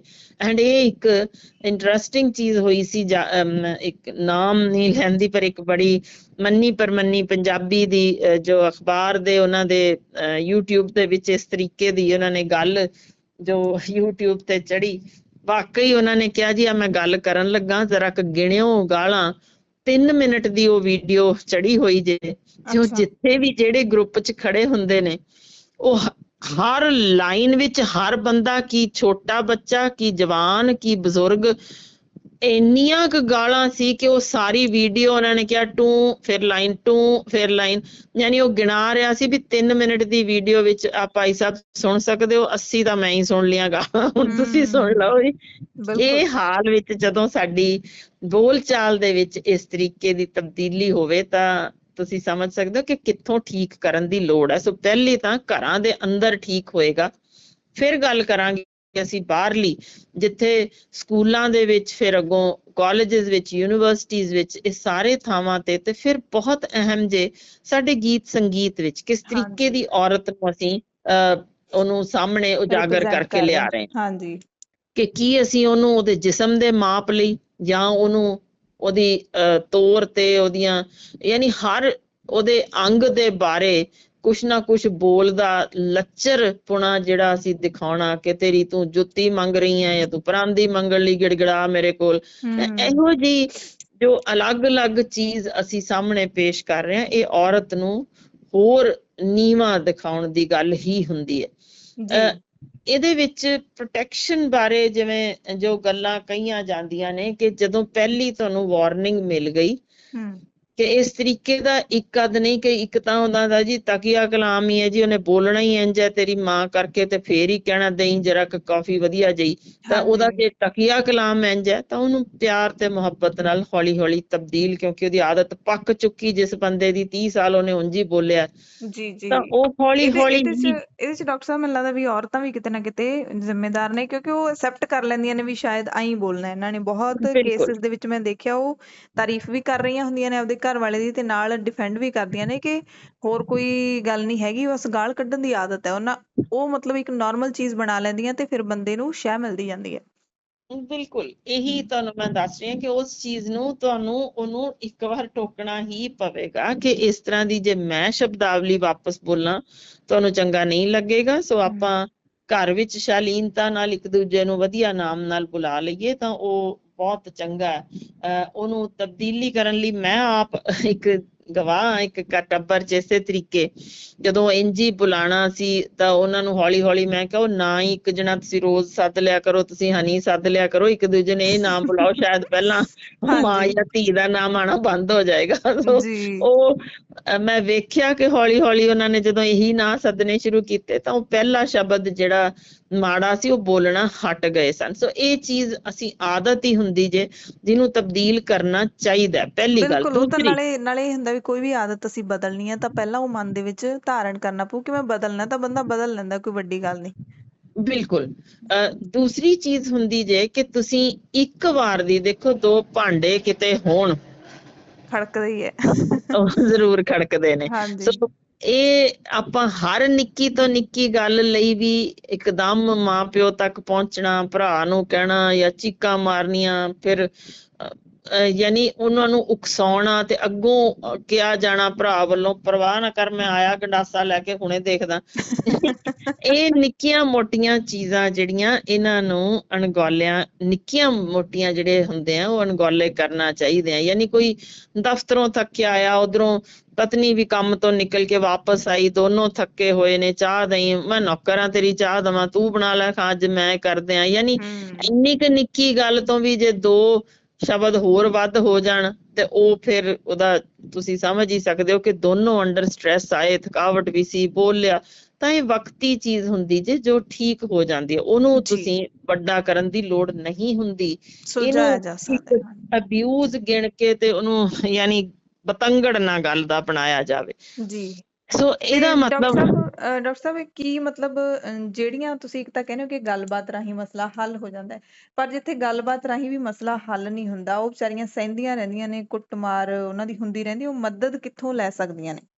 ਸਭ ਤੋਂ ਪਹਿਲਾਂ ਹੁੰਦਾ ਜੇ ਆਪਣੇ ਮਾਪਿਆਂ ਨੂੰ ਇਨਵੋਲਵ ਕਰਨਾ ਕਿ ਆਹ ਚੀਜ਼ ਦੇਖੋ ਮੈਂ ਟਰਾਈ ਕੀਤੀ ਜੇ ਪਰ ਮੈਨੂੰ ਇਸ ਤਰੀਕੇ ਦਾ ਇਮੋਸ਼ਨਲ ਅਬਿਊਜ਼ ਹੋ ਰਿਹਾ ਹੈ ਜੀ ਜੋ ਕਿ ਠੀਕ ਨਹੀਂ ਹੈ।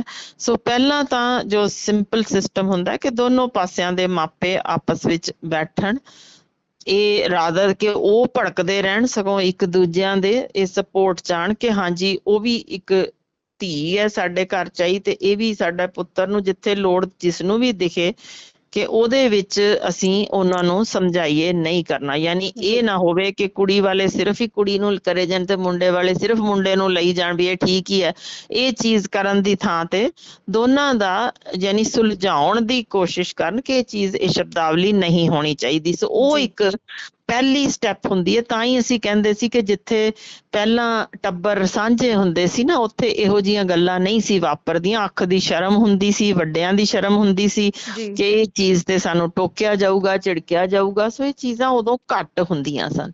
ਹੁਣ ਉਹ ਇਕੱਲੇ ਰਹਿਣ ਦੇ ਚੱਕਰ ਵਿੱਚ ਇਹ ਚੀਜ਼ਾਂ ਜੋ ਸ਼ੁਰੂ ਹੋਈਆਂ ਨੇ, ਸੋ ਪਹਿਲੀ ਚੀਜ਼ ਤਾਂ ਮਾਪਿਆਂ ਤੱਕ ਜਾਣਾ ਜ਼ਰੂਰੀ ਹੁੰਦਾ ਜੇ ਦਿਸਣ ਕਿ ਮਾਪੇ ਨਹੀਂ ਬਈ ਇਹ ਸਹਿਣਾ ਹੀ ਹੈ ਤਾਂ ਕਰਨਾ ਹੀ ਹੈ, ਇਹ ਚੀਜ਼ ਦੇ ਵਾਰਨਿੰਗ ਜੇ ਕਿ ਬੱਚਾ ਖਰਾਬ ਹੋਏਗਾ ਹੀ ਹੋਏਗਾ। ਸੋ ਪਹਿਲੀ ਜਦੋਂ ਲੜਾਈ ਵੱਧ ਰਹੀ ਹੋਵੇ ਤਾਂ ਇਮੀਡੀਏਟਲੀ ਕੁਝ ਸਮਾਂ ਇਹਨਾਂ ਨੂੰ ਠੰਡੇ ਹੋਣ ਲਈ ਦੇਣ ਦੀ ਜ਼ਰੂਰਤ ਹੈ ਕਿ ਬੇਟੀ ਭਾਵੇਂ ਚਲੀ ਜਾਵੇ ਆਪਣੇ ਮਾਪਿਆਂ ਕੋਲ ਵੀ 10 ਦਿਨ ਮੈਂ ਥੋੜਾ ਜਾ ਕੇ ਆ ਰਹੀ ਹਾਂ, ਠੀਕ ਕਰ ਮਾਹੌਲ। ਜੇ ਫਿਜ਼ੀਕਲ ਅਬਿਊਜ਼ ਹੋ ਗਈ ਹੈ ਇੱਕ ਵੀ ਵਾਰ ਤਾਂ ਉਹ ਕੰਪਲੇਂਟ ਜ਼ਰੂਰੀ ਹੋ ਜਾਂਦੀ ਜੇ, ਕਿਉਂਕਿ ਉਹਦੇ ਲਈ ਫਿਜ਼ੀਕਲ ਅਬਿਊਜ਼ ਦਾ ਮਤਲਬ ਜੇ ਕਿ ਬੰਦਾ ਆਊਟ ਆਫ ਕੰਟਰੋਲ ਹੈ, ਇਹ ਕਿਸੇ ਵੀ ਲੈਵਲ ਤੱਕ ਵਧੇਗਾ ਤੇ ਇਹ ਕੁਝ ਵੀ ਕਰ ਸਕਦਾ। ਸੋ ਇਮੋਸ਼ਨਲ, ਸਾਈਕੋਲੋਜੀਕਲ, ਇਹ ਸਭ ਚੀਜ਼ਾਂ ਜਿਹੜੀਆਂ ਤੁਸੀਂ ਗੱਲਾਂ ਸਲਾਹਾਂ ਕਰ ਸਕਦੇ ਹੋ। ਫਿਜ਼ੀਕਲ ਅਬਿਊਜ਼ ਚ ਕਿਸੇ ਵੀ ਹਾਲ ਵਿੱਚ ਸਲਾਹਾਂ ਨਹੀਂ ਰਹਿੰਦੀਆਂ। ਤੁਹਾਨੂੰ ਸਾਰਾ ਕੁਝ ਆਪਣੇ ਫੋਨ ਦੀ ਲੋਕੇਸ਼ਨ ਔਨ ਰੱਖਣੀ ਚਾਹੀਦੀ ਹੈ। ਤੁਹਾਨੂੰ ਕੰਪਲੇਂਟ ਵੀ ਕਰਨੀ ਪਏਗੀ। ਵੂਮਨ ਸੈੱਲ ਚ ਵੀ ਜਾਇਆ ਜਾ ਸਕਦਾ। ਬਿਲਕੁਲ ਬਿਲਕੁਲ। ਪੰਜਾਬ ਦਾ ਜਿਹੜਾ ਦਿੱਤਾ ਹੋਇਆ ਇੱਕ ਵਿਮਨ ਹੈਲਪਲਾਈਨ ਨੰਬਰ 1091 1091, ਹਾਲਾਂਕਿ ਇਹ ਨੰਬਰ ਚੱਕਿਆ ਜਾਂਦਾ ਜਾਂ ਨਹੀਂ ਚੱਕਿਆ ਜਾਂਦਾ ਇਹ ਤਾਂ ਤੁਹਾਨੂੰ ਖੁਦ ਹੀ ਦੇਖਣਾ ਪਊਗਾ ਜਿਹੜੀਆਂ ਪੀੜਤ ਸਾਡੀਆਂ ਭੈਣਾਂ ਨੇ, ਪਰ ਨੰਬਰ ਇਹ ਸਰਕਾਰ ਵੱਲੋਂ ਜ਼ਰੂਰ ਜਾਰੀ ਕੀਤਾ ਗਿਆ। ਤੇ ਵਿਮਨ ਕਮਿਸ਼ਨ ਦਾ ਜਿਹੜਾ ਹੈਗਾ ਉਹ ਵੀ ਨੰਬਰ ਤੁਹਾਨੂੰ ਮਿਲ ਜਾਂਦਾ। ਸਾਰੇ ਨੰਬਰ ਹੈਗੇ ਨੇ, ਵਾਰੀ ਟਰਾਈ ਕਰਦੇ ਰਹਿਣ ਨਾਲ ਮੈਨੂੰ ਲੱਗਦਾ ਤੁਸੀਂ ਪਹੁੰਚ ਸਕਦੇ ਹੋ ਉੱਥੇ, ਕਿਉਂਕਿ ਉਹੋ ਜਿਹੀ ਫਿਰ ਮਨਦੀਪ ਕੌਰ ਵਰਗਾ ਕਿਸੇ ਦਾ ਹਾਲ ਨਾ ਹੋਵੇ ਜਦੋਂ ਕਿਤੇ ਫਿਰ ਸੁਣਵਾਈ ਨਹੀਂ ਹੁੰਦੀ ਜਾਂ ਫਿਰ ਅੰਦਰ ਅੰਦਰ ਘੁੱਟਦੇ ਰਹਿਣਾ, ਤੇ ਉਹ ਫਿਰ ਉਹੋ ਜਿਹਾ ਕਦਮ ਚੁੱਕ ਲੈਂਦੀਆਂ ਨੇ। ਬਿਲਕੁਲ, ਦੇਖੋ ਜਿਵੇਂ ਨੈਸ਼ਨਲ ਹੌਟਲਾਈਨ ਜਿਹੜੀ ਹੁੰਦੀ ਹੈ ਡੋਮੈਸਟਿਕ ਵਾਇਲੈਂਸ ਵਾਲੀ, ਉਹ ਤੁਸੀਂ ਦੱਸ ਹੀ ਚੁੱਕੇ ਹੋ। ਇਸੇ ਤਰ੍ਹਾਂ ਤੁਸੀਂ ਹੈਲਥ ਕੇਅਰ ਪ੍ਰੋਵਾਈਡਰ ਜ਼ਰੂਰੀ ਹੁੰਦਾ ਜੇ ਸਾਈਕੋਲੋਜੀਕਲ ਸਪੋਰਟ ਲਈ ਡਾਕਟਰ ਕੋਲ ਜਾਣਾ ਬਹੁਤ ਜ਼ਰੂਰੀ ਹੈ। ਉਹਨੂੰ ਦੱਸਣਾ, ਗੱਲ ਸਾਂਝੀ ਕਰਨੀ, ਤਾਂ ਕਿ ਕਈ ਵਾਰ ਤੁਸੀਂ ਜੇ ਹਸਬੈਂਡ ਠੀਕ ਹੋਣ ਦੀ ਕੋਸ਼ਿਸ਼ ਵੀ ਕਰਦਾ ਹੋਵੇ, ਜੋ ਕਿ ਫਿਜ਼ੀਕਲ ਅਬਿਊਜ਼ ਵਿੱਚ ਲਗਭਗ ਅਸੰਭਵ ਵਾਲੀ ਗੱਲ ਹੁੰਦੀ ਜੇ। ਜਿੰਨੇ ਵੀ ਕੇਸਿਸ ਦੇਖੇ ਗਏ ਨੇ ਉਹ ਐਕਸਟ੍ਰੀਮ ਵਾਇਲੈਂਸ ਗਿਣੀ ਜਾਂਦੀ ਹੈ, ਜਿਸ ਤੋਂ ਬਾਅਦ ਨਹੀਂ ਵੇਖਿਆ ਜਾਂਦਾ ਵੀ ਬਹੁਤੇ ਸੁਧਰਦੇ ਨੇ, ਵੱਡੀ ਗਿਣਤੀ ਉਹੀ ਕੰਟੀਨਿਊ ਰੱਖਦੇ ਨੇ। ਸੋ ਇੱਕ ਤੁਹਾਨੂੰ ਸਾਈਕੋਲੋਜੀਕਲ ਸਪੋਰਟ ਦੀ ਲੋੜ ਹੁੰਦੀ ਹੈ। ਸੋ ਡਾਕਟਰ ਕੋਲ ਜਾ ਕੇ ਜ਼ਰੂਰ, ਪਰ ਅਫਸੋਸ ਨਾਲ ਕਹਿਣਾ ਪੈਂਦਾ ਅੱਜ ਦੇ ਦਿਨ ਕੁਝ ਡਾਕਟਰ ਵੀ ਇਸੇ ਤਰ੍ਹਾਂ ਦੇ ਮੇਲ ਈਗੋਇਸਟ ਹੈਗੇ ਨੇ, ਜਿਨ੍ਹਾਂ ਨੂੰ ਮੈਂ ਆਪਣੇ ਕੰਨੀ ਸੁਣਿਆ ਆਪਣੀ ਕਲੀਗ ਨੂੰ ਵੀ ਔਰਤ ਨੂੰ ਤਾਂ ਸਹਿਣਾ ਹੀ ਹੁੰਦਾ, ਬੀਬਾ ਇਹ ਤਾਂ ਤੁਹਾਡੀ ਹੈ ਹੀ ਕਿਸਮਤ, ਏਦਾਂ ਹੀ ਕਰੋ, ਕੀ ਮਤਲਬ ਹੋਇਆ, ਸ਼ਿਕਾਇਤਾਂ ਲੈ ਕੇ ਬਾਹਰ ਤੁਰੀਆਂ ਆਉਂਦੀਆਂ। ਮੈਨੂੰ ਵਿੱਚ ਇੰਟਰਫੀਅਰ ਕਰਨਾ ਪਿਆ ਵੀ ਇਹ ਤੂੰ ਸਾਈਕੋਲੋਜੀਕਲ ਸਪੋਰਟ ਨਹੀਂ ਦੇ ਰਿਹਾ, ਤੂੰ ਗਲਤ ਚੀਜ਼ ਕਰ ਰਿਹਾ। ਸੋ ਇਹ ਚੀਜ਼ਾਂ ਵੀ ਹਨ ਜਿੱਥੇ ਡਾਕਟਰਸ ਹੀ ਆਪ ਸੈਂਸਿਟਾਈਜ਼ਡ ਨਹੀਂ ਹਨ ਕਿ ਇਹੋ ਜਿਹੀਆਂ ਜੋ ਮਾਰ ਸਹਿੰਦੀਆਂ ਆਈਆਂ ਬੇਟੀਆਂ ਨੇ ਉਹਨਾਂ ਨੂੰ ਕਿਸ ਤਰ੍ਹਾਂ ਡੀਲ ਕਰਨਾ। ਸੋ ਇੱਕ ਅੱਛੇ ਸਾਈਕੈਟਰਿਸਟ ਕੋਲ ਜਾਣਾ ਜ਼ਰੂਰੀ ਹੁੰਦਾ ਜੇ, ਸਾਈਕੋਲੋਜਿਸਟ ਨਾਲ ਹੋ ਸਕਦਾ ਸਾਡੇ ਘਾਟ ਜੇ, ਪਰ NGOs ਹੋਣੀਆਂ ਜ਼ਰੂਰੀ ਨੇ ਜਿੱਥੇ ਇਹੋ ਜਿਹੇ ਸਿਸਟਮ ਨੂੰ ਸਪੋਰਟ ਕਰਦੀਆਂ ਹੋਣ, ਜਿੱਥੇ ਔਰਤਾਂ ਘਰੇਲੂ ਹਿੰਸਾ ਦੀਆਂ ਸ਼ਿਕਾਰ ਆਣ ਉੱਥੇ ਪੈਚਅਪ ਕਰਾਉਣ ਦੀ ਕੋਸ਼ਿਸ਼ ਕਰਨ। ਨਹੀਂ ਤਾਂ ਜਿਵੇਂ ਰਾਜਸਥਾਨ ਚ ਗੁਲਾਬ ਗੈਂਗ ਆ, ਪਿੱਟ ਸਿਆਪਾ ਪਾਉਂਦੀਆਂ ਔਰਤਾਂ ਪਹੁੰਚ ਜਾਂਦੀਆਂ ਵੀ ਖਬਰਦਾਰ ਦੁਬਾਰਾ ਹੱਥ ਚੁੱਕਿਆ ਤੇਰਾ ਜਨਾਜ਼ਾ ਕੱਢ ਦਾਂਗੇ ਇੱਥੇ। ਸੋ ਉਹ ਵੀ ਬਹੁਤ ਸਾਰੇ ਇਸ ਤਰ੍ਹਾਂ ਦੇ ਫੈਮਿਲੀ ਡਿਸਪਿਊਟ ਠੀਕ ਹੋਣੇ ਸ਼ੁਰੂ ਹੋ ਚੁੱਕੇ ਨੇ। ਪੰਜਾਬ ਵਿੱਚ ਇਹੋ ਜਿਹਾ ਕੁਝ ਵੀ ਨਹੀਂ ਹੈ।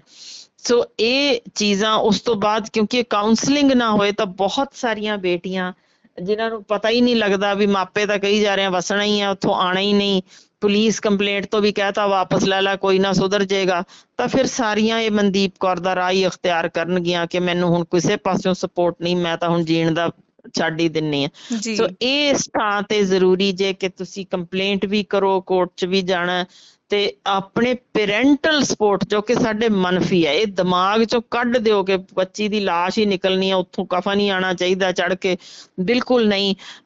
ਇਸ ਸਦੀ ਵਿੱਚ ਘੱਟੋ ਘੱਟ ਹਰ ਇੱਕ ਨੂੰ ਆਪਣੀ ਜ਼ਿੰਦਗੀ ਜੀਣ ਦਾ ਹੱਕ ਹੈ। ਜੇ ਇਸ ਤਰੀਕੇ ਦੀ ਵਾਇਲੈਂਸ ਹੋ ਰਹੀ ਹੈ ਕਿਸੇ ਵੀ ਹਾਲ ਵਿੱਚ ਉਸ ਘਰ ਵਿੱਚ ਉਹਨੂੰ ਜਬਰੀ ਧੱਕਣ ਦੀ ਲੋੜ ਨਹੀਂ। ਇੰਡੀਵਿਜੂਅਲ ਬੇਟੀਆਂ ਬੇਅੰਤ ਨੇ ਜਿਹੜੀਆਂ ਆਪਣੀ ਜ਼ਿੰਦਗੀ ਬਹੁਤ ਖੂਬਸੂਰਤ ਜੀ ਰਹੀਆਂ ਨੇ, ਡਾਈਵੋਰਸ ਤੋਂ ਬਾਅਦ ਵੀ ਜੀ ਰਹੀਆਂ ਨੇ। ਜੀ ਜਿਹੜੀਆਂ ਕੁਝ ਹੁਣ ਅਨਮੈਰਿਡ ਕੁੜੀਆਂ ਵੀ ਵਿਆਹ ਹੀ ਨਹੀਂ ਕਰਾਉਣਾ ਚਾਹੁੰਦੀਆਂ ਇੰਨੇ, ਉਹ ਵੀ ਬਹੁਤ ਵੱਡੀ ਭਰਮਾਰ ਹੈ। ਤੁਸੀਂ ਵੱਡੇ ਸਿਟੀਜ਼ 'ਚ ਜਾ ਕੇ ਦੇਖ ਸਕਦੇ ਹੋ, ਬਹੁਤ ਵਧੀਆ ਪਰਫਾਰਮ ਕਰ ਰਹੀਆਂ ਨੇ। ਉਹ ਸਾਰੀਆਂ ਬੇਟੀਆਂ ਨੂੰ ਵੀ ਹੱਲਾਸ਼ੇਰੀ ਦੇਣ ਦੀ ਲੋੜ ਹੈ ਕਿਉਂਕਿ ਸਾਡੇ ਬਹੁਤ ਸਾਰੇ ਪੁੱਤਰ ਵੀ ਨੇ ਜਿਹੜੇ ਇਸੇ ਤਰ੍ਹਾਂ ਸਿੰਗਲ ਰਹਿਣਾ ਚਾਹੁੰਦੇ ਨੇ। ਵੱਡੀ ਗਿਣਤੀ ਇਸ ਵੇਲੇ ਜੋ ਹੋ ਰਹੇ ਨੇ ਤਿਆਰ ਹੀ ਡੋਮੈਸਟਿਕ ਵਾਇਲੈਂਸ ਦੇਖਦੇ ਆ। ਸੋ ਇਹ ਪੱਖ ਧਿਆਨ ਵਿੱਚ ਰੱਖਣ ਦੀ ਲੋੜ ਹੈ ਕਿ ਜੀ ਬੇਟੀ ਡਿਪੈਂਡੈਂਟ ਨਾ ਬਣਾਈ ਜਾਵੇ। ਉਹਨੂੰ ਕਹੋ ਵੀ ਤੂੰ ਇੰਡੀਪੈਂਡੈਂਟ ਹੈ, ਤੂੰ ਆਪ ਕਰਨ ਯੋਗ ਹੈ, ਸੋ ਤੈਨੂੰ ਪੜ੍ਹਾ ਲਿਖਾ ਕੇ ਭੇਜ ਰਹੇ ਆ, ਨਾ ਕਿ ਕਿਸੇ ਤੇ ਆਸ਼ਰਿਤ ਕਰਕੇ ਭੇਜਣਾ। ਇਹੋ ਜਿਹੀ ਚੀਜ਼ ਜ਼ਰੂਰੀ ਹੈ ਕਿ ਬੇਟੀਆਂ ਇੱਕ ਬਰਾਬਰ ਦਾ ਹਿੱਸਾ ਨਵੇਂ ਘਰ ਵਿੱਚ ਜਾ ਕੇ ਯੋਗਦਾਨ ਪਾ ਸਕਣ, ਇੱਕ ਭਾਰ ਨਾ ਸਮਝੀਆਂ ਜਾਣ ਜਿਸ ਕਾਰਨ ਉਹ ਇਸ ਤਰ੍ਹਾਂ ਦੀ ਹਿੰਸਾ ਸਹਿੰਦੀਆਂ ਰਹਿਣ। ਜੀ ਜੀ ਬਿਲਕੁਲ ਬਿਲਕੁਲ ਡਾਕਟਰ ਸਾਹਿਬ, ਬਹੁਤ ਜ਼ਰੂਰੀ ਹੈ ਆਵਾਜ਼ ਚੁੱਕਣੀ, ਕਿਉਂਕਿ ਆਵਾਜ਼ ਜੋ ਤੁਸੀਂ ਚੁੱਕਦੇ ਹੋ ਖਾਸ ਕਰਕੇ, ਇੱਕ ਤਾਂ ਮਤਲਬ ਇਹ ਵੀ ਸਮੱਸਿਆ ਉਹੀ ਜਿਵੇਂ ਤੁਸੀਂ ਕਿਹਾ ਹੈਗਾ ਕਿ ਘਰ ਦੇ ਵੀ ਪਹਿਲਾਂ ਸਮਝਾਉਣ ਦੀ ਕੋਸ਼ਿਸ਼ ਕਰਦੇ ਨੇ ਕਿ ਕੋਈ ਗੱਲ ਨਹੀਂ ਕੋਈ ਗੱਲ ਨਹੀਂ, ਹੁੰਦਾ ਹੀ ਹੁੰਦਾ ਇੰਨਾ ਕੁ, ਤੇ ਉੱਤੋਂ ਜੋ ਡਾਕਟਰ ਵੀ ਕਹਿ ਦੇਣ ਤੇ ਫਿਰ ਬੰਦਾ ਥੋੜਾ ਜਿਹਾ ਪਿੱਛੇ ਪੈ ਜਾਂਦਾ ਹੈ। ਤੇ ਆਸ ਕਰਦੇ ਹਾਂ ਵੀ ਸਾਡੀਆਂ ਜਿਹੜੀਆਂ ਭੈਣਾਂ ਜਿੰਨੀਆਂ ਵੀ ਸੁਣ ਰਹੀਆਂ ਨੇ ਪ੍ਰੋਗਰਾਮ, ਜੇ ਉਹਨਾਂ ਤੇ ਕਿਸੇ ਵੀ ਤਰ੍ਹਾਂ ਦਾ ਤਸ਼ੱਦਦ ਹੁੰਦਾ ਹੈ, ਚਾਹੇ ਵੀਰਾਂ ਤੇ ਹੁੰਦਾ ਹੈ, ਉਹ ਸਾਰੇ ਨੇ ਜਿਹੜੇ ਉਹ ਆਵਾਜ਼ ਜ਼ਰੂਰ ਚੱਕਣ, ਆਵਾਜ਼ ਬੁਲੰਦ ਕਰਨ, ਕਿਉਂਕਿ ਜਦੋਂ ਤੁਸੀਂ ਜ਼ੁਬਾਨ ਰਾਹੀਂ ਸਹਿੰਦੇ ਹੋ ਅਤਿਆਚਾਰ, ਤੇ ਉਹ ਹੌਲੀ ਹੌਲੀ ਫਿਰ ਜਿਹੜਾ ਹੈਗਾ ਸਰੀਰਕ ਬਣ ਜਾਂਦਾ ਹੈ ਜੇ ਤੁਸੀਂ ਨਹੀਂ ਆਵਾਜ਼ ਚੁੱਕਦੇ। ਬਿਲਕੁਲ, ਮੈਂ ਦੇਖੋ ਬਹੁਤ ਸਾਰੇ ਸਾਡੇ ਵੀਰ ਵੀ ਨੇ ਜਿਨ੍ਹਾਂ ਦੇ ਉੱਤੇ ਅੱਤ ਦਾ ਇਸੇ ਤਰ੍ਹਾਂ ਇਮੋਸ਼ਨਲ ਤਸ਼ੱਦਦ ਜਾਂ ਉਹਨਾਂ ਨੂੰ ਆਪਣੇ ਮਾਪਿਆਂ ਤੋਂ ਤੋੜਨ ਦੀ ਕੋਸ਼ਿਸ਼ ਕਰਨਾ ਜੀ ਪਤਨੀ ਵੱਲੋਂ, ਜਾਂ ਝੂਠੇ ਡਾਉਰੀ ਕੇਸ ਪਾ ਦੇਣੇ, ਡਰਾਉਣਾ ਧਮਕਾਉਣਾ ਆਪਣੇ ਸਹੁਰਿਆਂ ਨੂੰ ਵੀ ਪਤੀ ਨੂੰ ਵੀ ਮੈਂ ਤੈਨੂੰ ਬਦਨਾਮ ਕਰ ਦਿਆਂਗੀ ਬਾਅਦ ਜਾ ਕੇ। ਇਹ ਵੀ ਕੇਸਿਸ ਆਏ ਹੋਏ ਨੇ, ਜਿਵੇਂ ਮੈਂ ਦੱਸਿਆ ਵੀ ਅਮਰੀਕਾ ਜਾਂ ਕੈਨੇਡਾ 'ਚ ਵੀ ਨੇ, ਤਾਂ ਉਸੇ ਤਰ੍ਹਾਂ ਸਾਡੇ ਭਾਰਤ 'ਚ ਭਾਵੇਂ ਉਨੀ ਭਾਰੀ ਗਿਣਤੀ 'ਚ ਨਹੀਂ ਪਰ ਹਨ ਜ਼ਰੂਰ। ਸੋ ਜੀ ਉਧਰਲੇ ਪੱਖੋਂ ਵੀ ਇਸੇ ਤਰ੍ਹਾਂ ਇਹ ਮਾਨਸਿਕ ਜਿਹੜੀ ਅਸੀਂ ਕਹਿ ਰਹੇ ਹਾਂ ਸਹਾਇਤਾ ਉਹਨਾਂ ਨੂੰ ਜਾਂ ਸਪੋਰਟ ਸਿਸਟਮ ਦੋਨਾਂ ਲਈ ਹੋਣਾ ਬਹੁਤ ਜ਼ਰੂਰੀ ਜੇ, ਕਿਉਂਕਿ ਕਈਆਂ ਨੂੰ ਬੇਟੀਆਂ ਨੂੰ ਵੀ ਉਹ ਆਤੀ ਕਰ ਜਾਂਦੀਆਂ ਨੇ ਕਿ ਵਿਆਹ ਕੇ ਗਈਆਂ ਕੈਨੇਡਾ, ਉੱਥੇ ਗਈਆਂ, ਉੱਥੋਂ ਭੱਜ ਗਈਆਂ, ਕਿਤੇ ਹੋਰ ਨਾਲ ਤੁਰ ਗਈਆਂ, ਬਿਲਕੁਲ ਇੱਥੋਂ ਲਾਰਾ ਲਾ ਕੇ ਕਿ ਅਸੀਂ ਜੀ ਚੱਲੇ ਆ, ਤੁਸੀਂ ਡਾਉਰੀ ਲਈ ਵੀ ਪੈਸੇ ਦਿਓ, ਸਗੋਂ ਪੁੱਠਾ ਪੈਸੇ ਲੈ ਕੇ ਫੇਰ ਰਫੂ ਚੱਕਰ ਹੋ ਜਾਂਦੀਆਂ ਨੇ, ਉਹ ਇੱਥੇ ਹੀ ਵਿਚਾਰੇ ਰੁਲ ਜਾਂਦੇ ਨੇ। ਸੋ ਦੋਨੋਂ ਪਾਸਿਆਂ ਦਾ ਹੀ ਕੇਸ ਹੈ। ਜੀ ਤਾਂ ਇਹ ਚੀਜ਼ ਦੀ ਧਿਆਨ ਰੱਖਦਿਆਂ ਕਿਉਂਕਿ ਗਿਣਤੀ ਜ਼ਿਆਦਾ ਔਰਤਾਂ ਦੀ ਹੈ ਸਹਿਣ ਵਾਲਿਆਂ 'ਚ, ਇਸ ਕਾਰਨ ਇਹ ਘਰੇਲੂ ਹਿੰਸਾ ਬਾਰੇ ਜਾਣਕਾਰੀ ਹੋਵੇ। ਇਹੀ ਕਾਰਨ ਸੀ ਸਾਡੇ ਅੱਜ ਦੇ ਪ੍ਰੋਗਰਾਮ ਦਾ ਕਿ ਉਸ ਤੋਂ ਬਚੀਏ ਵੀ ਤੇ ਆਪਣੇ ਬੱਚਿਆਂ ਨੂੰ ਛੋਟੇ ਹੋਣ ਤੋਂ ਸਿੱਖਿਆ ਦਈਏ, ਭਾਵੇਂ ਕੁੜੀ ਹੈ ਹਾਂਜੀ ਭਾਵੇਂ ਮੁੰਡਾ, ਬਿਲਕੁਲ ਕਿ ਭਾਈ ਤੁਸੀਂ ਬਰਾਬਰ ਦੇ ਜੀਓ ਤੇ ਰਲ ਮਿਲ ਕੇ ਰਹਿਣਾ ਸਿਖਾਈਏ, ਨਾ ਕਿ ਤੈਨੂੰ ਕੁਛ ਕਿਹਾ ਚੱਲ ਮੈਂ ਭੰਨ ਕੇ ਆਉਣਾ। ਯਾਨੀ ਇਹ ਸੋਚ ਸਾਨੂੰ ਤਬਦੀਲ ਕਰਨੀ ਪਏਗੀ। ਬਿਲਕੁਲ ਸਾਡੇ ਤਾਂ ਗੁਰੂਆਂ ਨੇ ਵੀ ਸਿਖਾਇਆ ਹੈ ਭਾਈ ਨੀਵੇਂ ਤੋਂ ਅੱਤ ਨੀਵਾਂ ਬਣ ਜਾ, ਤੂੰ ਤਾਂ ਜੁੱਤੀ ਦੇ ਹੇਠਲੀ ਮਿੱਟੀ ਬਣ ਜਾ, ਇਹਨਾਂ ਆਪਣੇ ਆਪ ਨੂੰ, ਯਾਨੀ ਆਪਣੀ ਮੈਂ ਖਤਮ ਕਰੀਏ ਤੇ ਇਹ ਸੋਚ ਨਾਲ ਤੁਰੀਏ ਵੀ ਦੋਨਾਂ ਨੇ ਰਲ ਮਿਲ ਕੇ ਬੜਾ ਖੂਬਸੂਰਤ ਸੰਸਾਰ ਸਿਰਜਣਾ, ਜੀ ਜੀ ਫਿਰ ਅਸੀਂ ਵਾਕਈ ਵਧੀਆ ਜ਼ਿੰਦਗੀ ਜੀ ਬਿਲकुल बिल्कुल। ਸਕਾਂਗੇ। और सब तो अहम गल ਜਿਹੜਾ ਹੈਗਾ ਹਰ ਇਨਸਾਨ ਨੂੰ ਇਹ ਸੱਚਾਈ ਨੂੰ ਜ਼ਰੂਰ ਸਮਝਣਾ ਚਾਹੀਦਾ ਹੈ ਕਿ ਜਿਹੜਾ ਮਰਦ ਹੈ ਉਹ ਔਰਤ ਤੋਂ ਬਿਨਾ ਪੂਰਾ ਨਹੀਂ ਹੈ, ਤੇ ਜਿਹੜੀ ਔਰਤ ਹੈ ਉਹ ਤੋਂ ਮਰਦ ਤੋਂ ਬਿਨਾ ਪੂਰੀ ਨਹੀਂ ਹੈ। ਇਹਦੇ ਵਿੱਚ ਕੋਈ ਇਦਾਂ ਦੀ ਗੱਲ ਨਹੀਂ ਕਿ ਮੈਂ ਤੇਰੇ ਤੋਂ ਬੈਟਰ ਹਾਂ, ਤੂੰ ਮੇਰੇ ਤੋਂ ਨਲਾਇਕ ਹਾਂ। ਸੋ ਇਹ ਜਿਹੜੀਆਂ ਚੀਜ਼ਾਂ ਨੇ ਬੜੀ ਮੈਟਰ ਕਰਦੀਆਂ ਨੇ। ਤੇ ਦੂਸਰੀ ਜਿਹੜੀ ਸਭ ਤੋਂ ਵੱਡੀ ਗੱਲ ਕਿ ਅਸੀਂ ਜਿਹੜੇ ਵੀ ਧਰਮ ਨਾਲ ਰਿਲੇਟਡ ਆ, ਧਰਮ ਦੇ ਲੜ ਲੱਗ ਕੇ ਰਹੀਏ ਤਾਂ ਸਾਨੂੰ ਜਿਹੜੀ ਅਕਲ ਹੈ ਆਉਂਦੀ ਰਹਿੰਦੀ ਹੈ। ਤੇ ਬਾਕੀ ਜਦੋਂ ਤੁਸੀਂ ਗਾਲਾਂ ਕੱਢਦੇ ਹੋ, ਗਾਲਾਂ ਨੇ ਤਾਂ ਉਹ ਹੌਲੀ ਹੌਲੀ ਤੁਹਾਡਾ ਹੱਥ ਵੀ ਚੱਕਿਆ ਜਾਊਗਾ, ਤੇ ਹੱਥ ਚੱਕਦਾ ਤੁਹਾਡੇ ਤੇ ਕੋਈ ਤਾਂ ਫਿਰ ਤੁਸੀਂ ਕਿਸੇ ਵੇਲੇ ਮੌਤ ਦੇ ਮੂੰਹ 'ਚ ਵੀ ਜਾ ਸਕਦੇ ਹੋ। ਸੋ ਇਹਨਾਂ ਚੀਜ਼ਾਂ ਤੋਂ ਜ਼ਰੂਰ ਆਪਾਂ ਦੂਰ ਰਹੀਏ, ਜਿੱਥੋਂ ਤੁਹਾਨੂੰ ਲੱਗਦਾ ਕਿ ਹੈਲਪ ਮਿਲ ਸਕਦੀ ਹੈ ਗੱਲ ਜ਼ਰੂਰ ਕਰੀਏ। ਸੋ ਡਾਕਟਰ ਸਾਹਿਬ ਬਹੁਤ ਬਹੁਤ ਧੰਨਵਾਦ ਤੁਹਾਡਾ ਸਾਡੇ ਨਾਲ ਇਸ ਖਾਸ ਮੁੱਦੇ ਤੇ ਗੱਲਬਾਤ ਕਰਨ ਦੇ ਲਈ। ਬਹੁਤ ਧੰਨਵਾਦ। ਸਤਿ ਸ਼੍ਰੀ ਅਕਾਲ। ਸਤਿ ਸ਼੍ਰੀ ਅਕਾਲ ਜੀ।